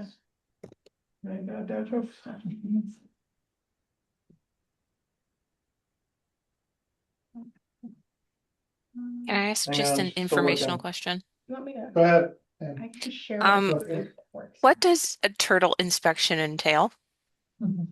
So a turtle inspection under natural heritage is required when there is work in an area that is adjacent to mapped priority or rare species habitat. As part of that inspection, it requires that a qualified biologist that's basically on a allowed by list natural heritage basically keeps on file of people who they trust, who are certified biologists who have extensive experience looking for and monitoring turtle activities. And that inspection entails basically monitoring the silt fence and all perimeter controls to make sure the site is completely enclosed with some sort of barrier of silt fence and or wall, boards, gates that prevent turtles from coming on and off the site basically during construction, and they allow entrances to be open during the day when construction activity is happening because they know that turtles aren't likely to come in, and the contractor is also instructed to monitor just in case things do sneak in.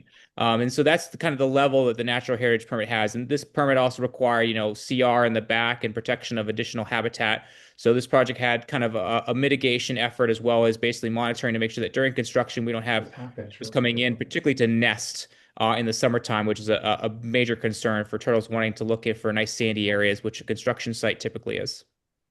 Oh, so you're just looking at the apparatus to keep the turtles out, not to look at the turtles themselves.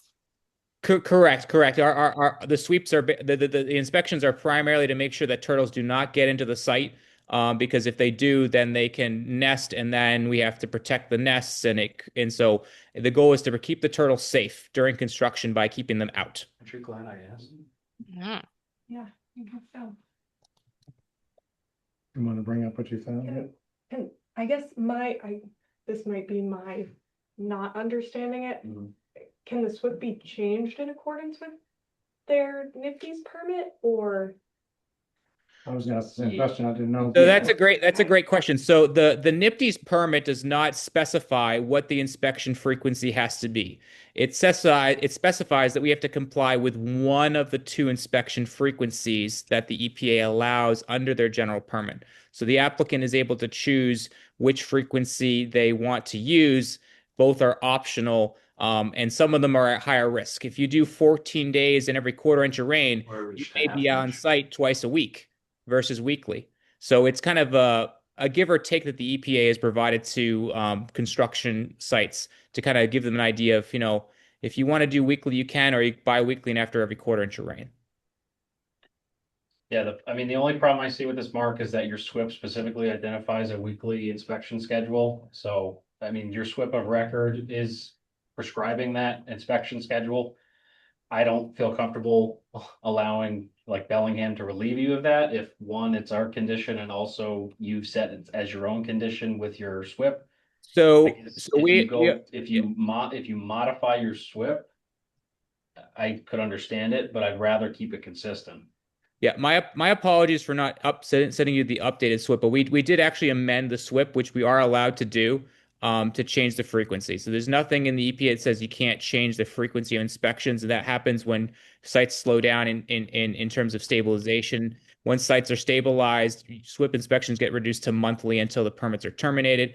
That's all in the construction general permit that's allowed to be modified through the SWIP. So the SWIP has been updated, and I can definitely circulate that updated SWIP so that would be consistent with this request. Yeah, I'd say I'd rather not vote to amend that condition before we see that. Well, this wouldn't even be, we wouldn't even have to amend the order because it allows for that. It would just be you guys authorizing that. Right, Yeah. sorry, I'd rather not Okay, acknowledge sorry. it until, right. Yeah, I get a little nervous with the Yeah. language. All right, well, given that it's a matter of getting this amended SWIP and then proceeding to authorize it, acknowledge it. It sounds like it's gonna be a quick turnaround. Quick turnaround, I think 2 weeks at the most is what we need. The question is, should we put it on the agenda as an actual motion, as an actual hearing item? I think it needs to be Or it like, could just be administrative. Yeah, administrative, if we get it in. if that works for you. Yeah, Yeah. I just want it to be consistent. If we're changing how we expect inspections, I'd rather it be consistent across the board. Okay, No, good catch. that seem reasonable, Ariane Yep. and, Yes, yeah. Yeah, I'll get that to you tomorrow, Hannah. Okay. Thank you, Mark. all right, any additional questions for Mark or anybody else there? Aaron? No. Okay. All right. All right, so. Have a good night. Passed on. Thank you. Look forward to Thank you, getting that you to too. Mark. Take care, thank you. We have a sign at 375. Sign at 375 Maple Street. Yeah. That's why I get paid the big bucks. No, that was a good one. Yeah, so this is the one that we went over all the conditions. But I even had the draft one to sign, but we didn't have enough people in the room to even get enough signature on it. Oh, for the last. We had for the last quorum, meeting? but we just didn't have enough people In the room. in the room Oh, that's my to bad. sign it. Hard copy. Well, I mean, there were 4 other people, so. I'm not gonna say that was my bad. I was dying. So while we, Well, you were on the cake, Yeah. while we're signing that, what's 45 Apache NLD follow-up? Yeah, so these are just some of the, Just keeping. violations that have been kind of kicking around with the snow. We just haven't really, there's been not really any movement there. That sounds like a next couple weeks item. I know, as things melt. I just wanted to kind of keep on it so we don't forget. And Yeah. next week with the 8 NOIs and then everything that's been continued tonight, definitely we're not gonna want to talk about the stuff then. It's only 8 NOIs? For that last job. Okay.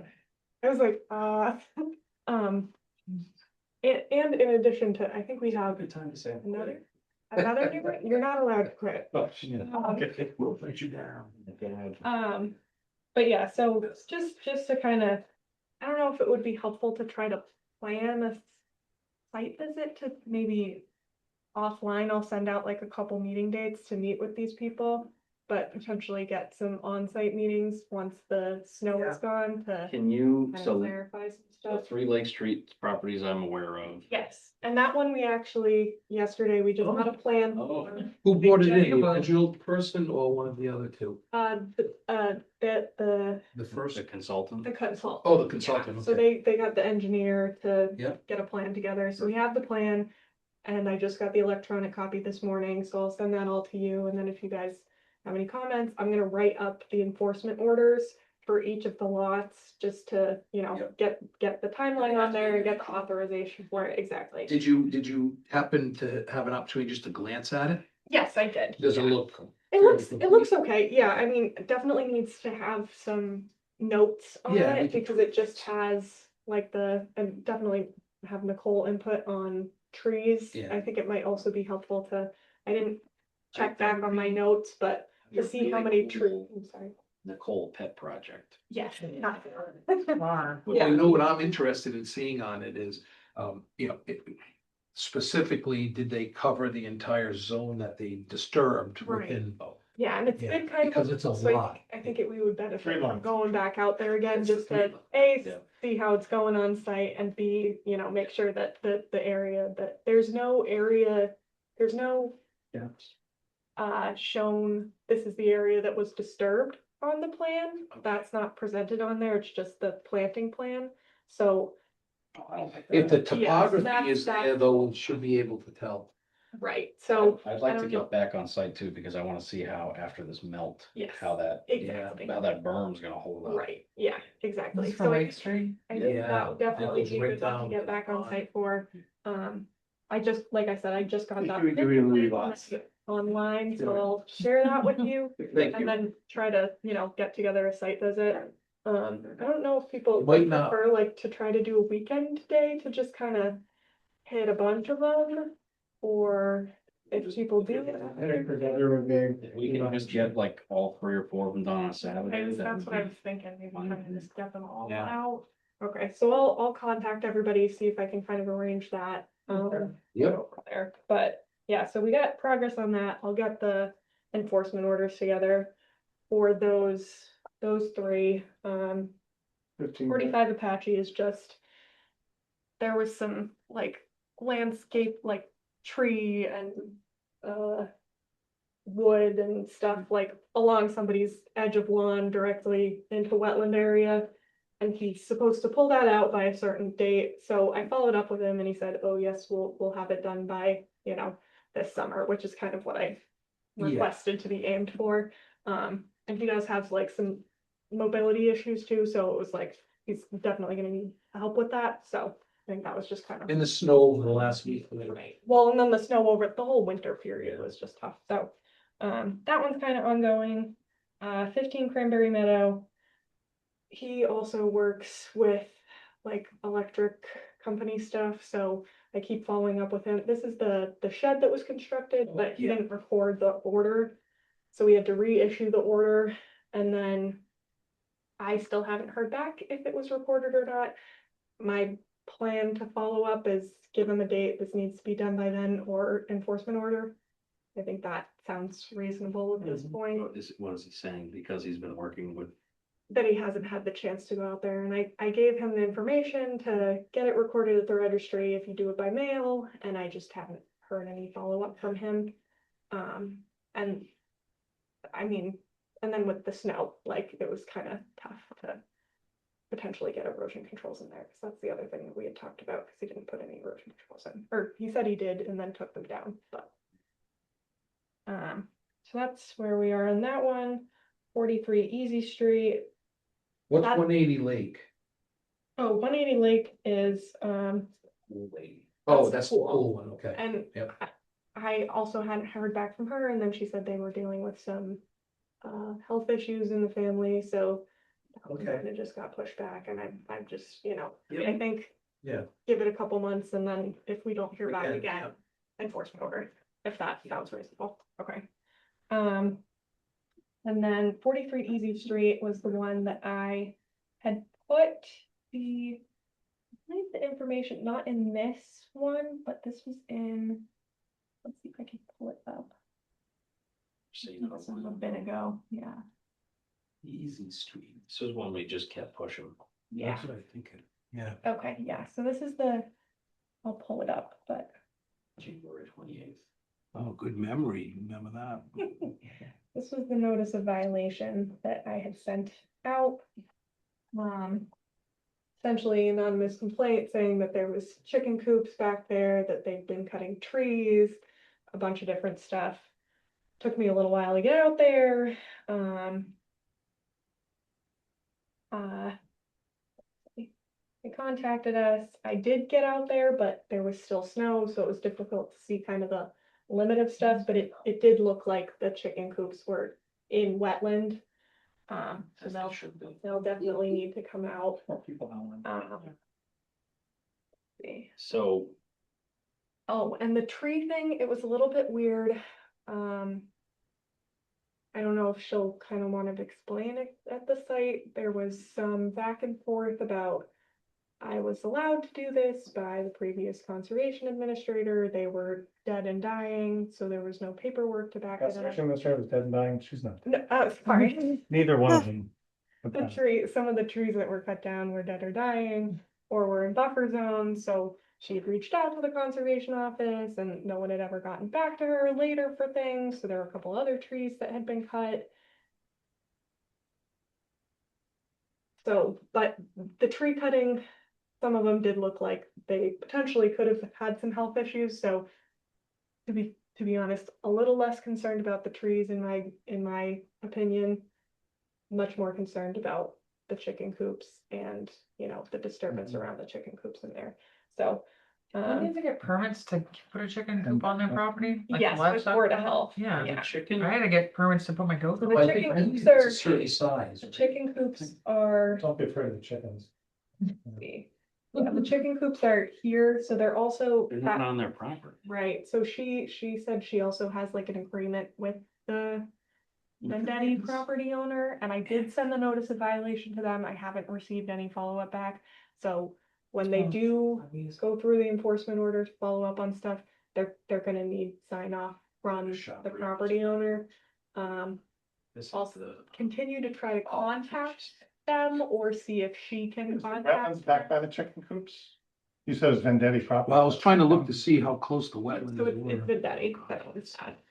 Right, but it's, the wetlands are near the chicken coops that are off the property? It appears to me that the wetlands are about, so this is, let's see. There's a This- stone wall in there. This is where I kind of estimated it. Geez. When I was looking through aerial photo interpretation, looking at LiDAR, looking at old aerials over time, just to see where that, you know, shadowing that you typically look for with wetlands is. So I was kind of interpreting, it was probably around here, and that's, you know, about where the chicken coop. So looks Yeah. like the wetlands are kind of Yeah. right here. So there's a slope Yeah. that goes to here, and then, you know, the coop, and it continues to go off, and then it's clearly wet, like interior of that. It isn't like, you don't have any surface water there, so I think Surprised that's they were probably able why to they were. Build those there and have them. Oh, that's, sink in. that's ideal for the soft-boiled eggs that you want to get fed. Get the water up there. I do believe there's like a matting. Pretty new, within the last 2 years. So, and part of her confusion was also, there was like an old thing over here, so she was like, oh, why couldn't we rebuild the old one? But it has to meet the current, like if it falls apart and it's old, you can't just replace it in a different spot also in wetland. It needs to meet new standards. So that was kind of the conversation we had out there. How long was that? Looks it. Yeah. A week and a half ago, That was 2 weeks. Because it was before the most recent storm, so it was in that in between. So I was like, okay, maybe it'll be melted enough, and then we just got more snow, and I was like, okay, never mind. But yeah, so that was kind of the situation there. That's not a stream, right? That's like a stormwater conveyance to the left. Yes, but it's technically a stream. There's like a trailer in it.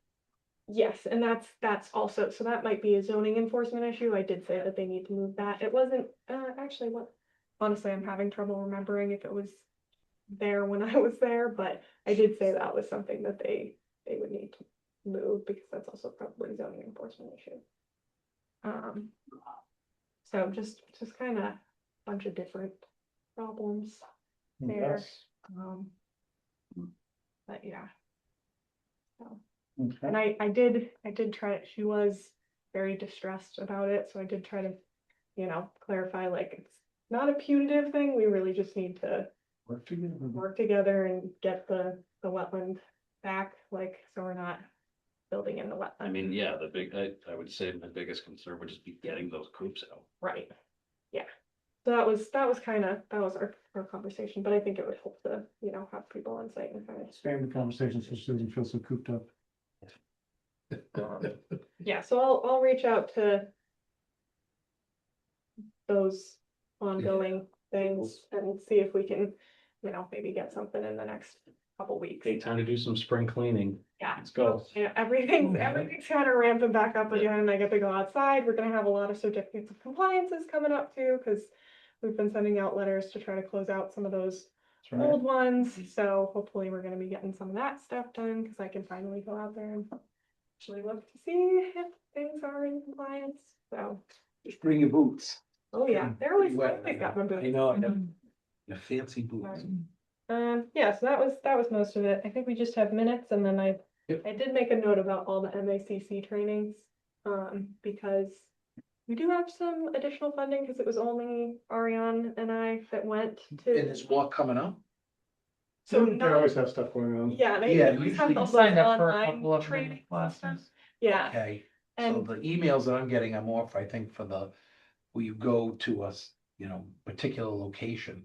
I don't know if I'm getting emails on electronic ones. If you go, I if you take go on the it- website, you If you click, go to MSC, yeah, it's what- under Yeah, I have to educational go there. resources. Okay. yeah, so I would just, our funding kind of rolls over in, the summer. So if there's anything you guys want to take before then, we definitely, we have money for everybody to at least do one more class. And if you're like, yeah, I'm not interested in any of the offerings, let me know. Cause then if somebody's really ambitious and they want to go back for 2 of them, that I I signed think up for that would 3 be this good. I spring. know, you did a lot. Don, do you Well, remember that was before fundamentals? we were, because I did we only have funding Yeah. for Yeah, yeah. which was wonderful. It's like- That's what I figured. I did some new ones too. Yeah, I I did, know of some since I've I started. did 3 when I first joined. I'm trying to get that certification. I The think I need like fundamental- 3, yeah, I think I I was need just 1 checking. more of the fundamentals and 2 more of the, extra. Which one of the Yeah, fundamentals do you need, Nicole? Which ones do you need? I think 105, the writing one. Same here. I can never make it work. They only offer it certain times. That's funny.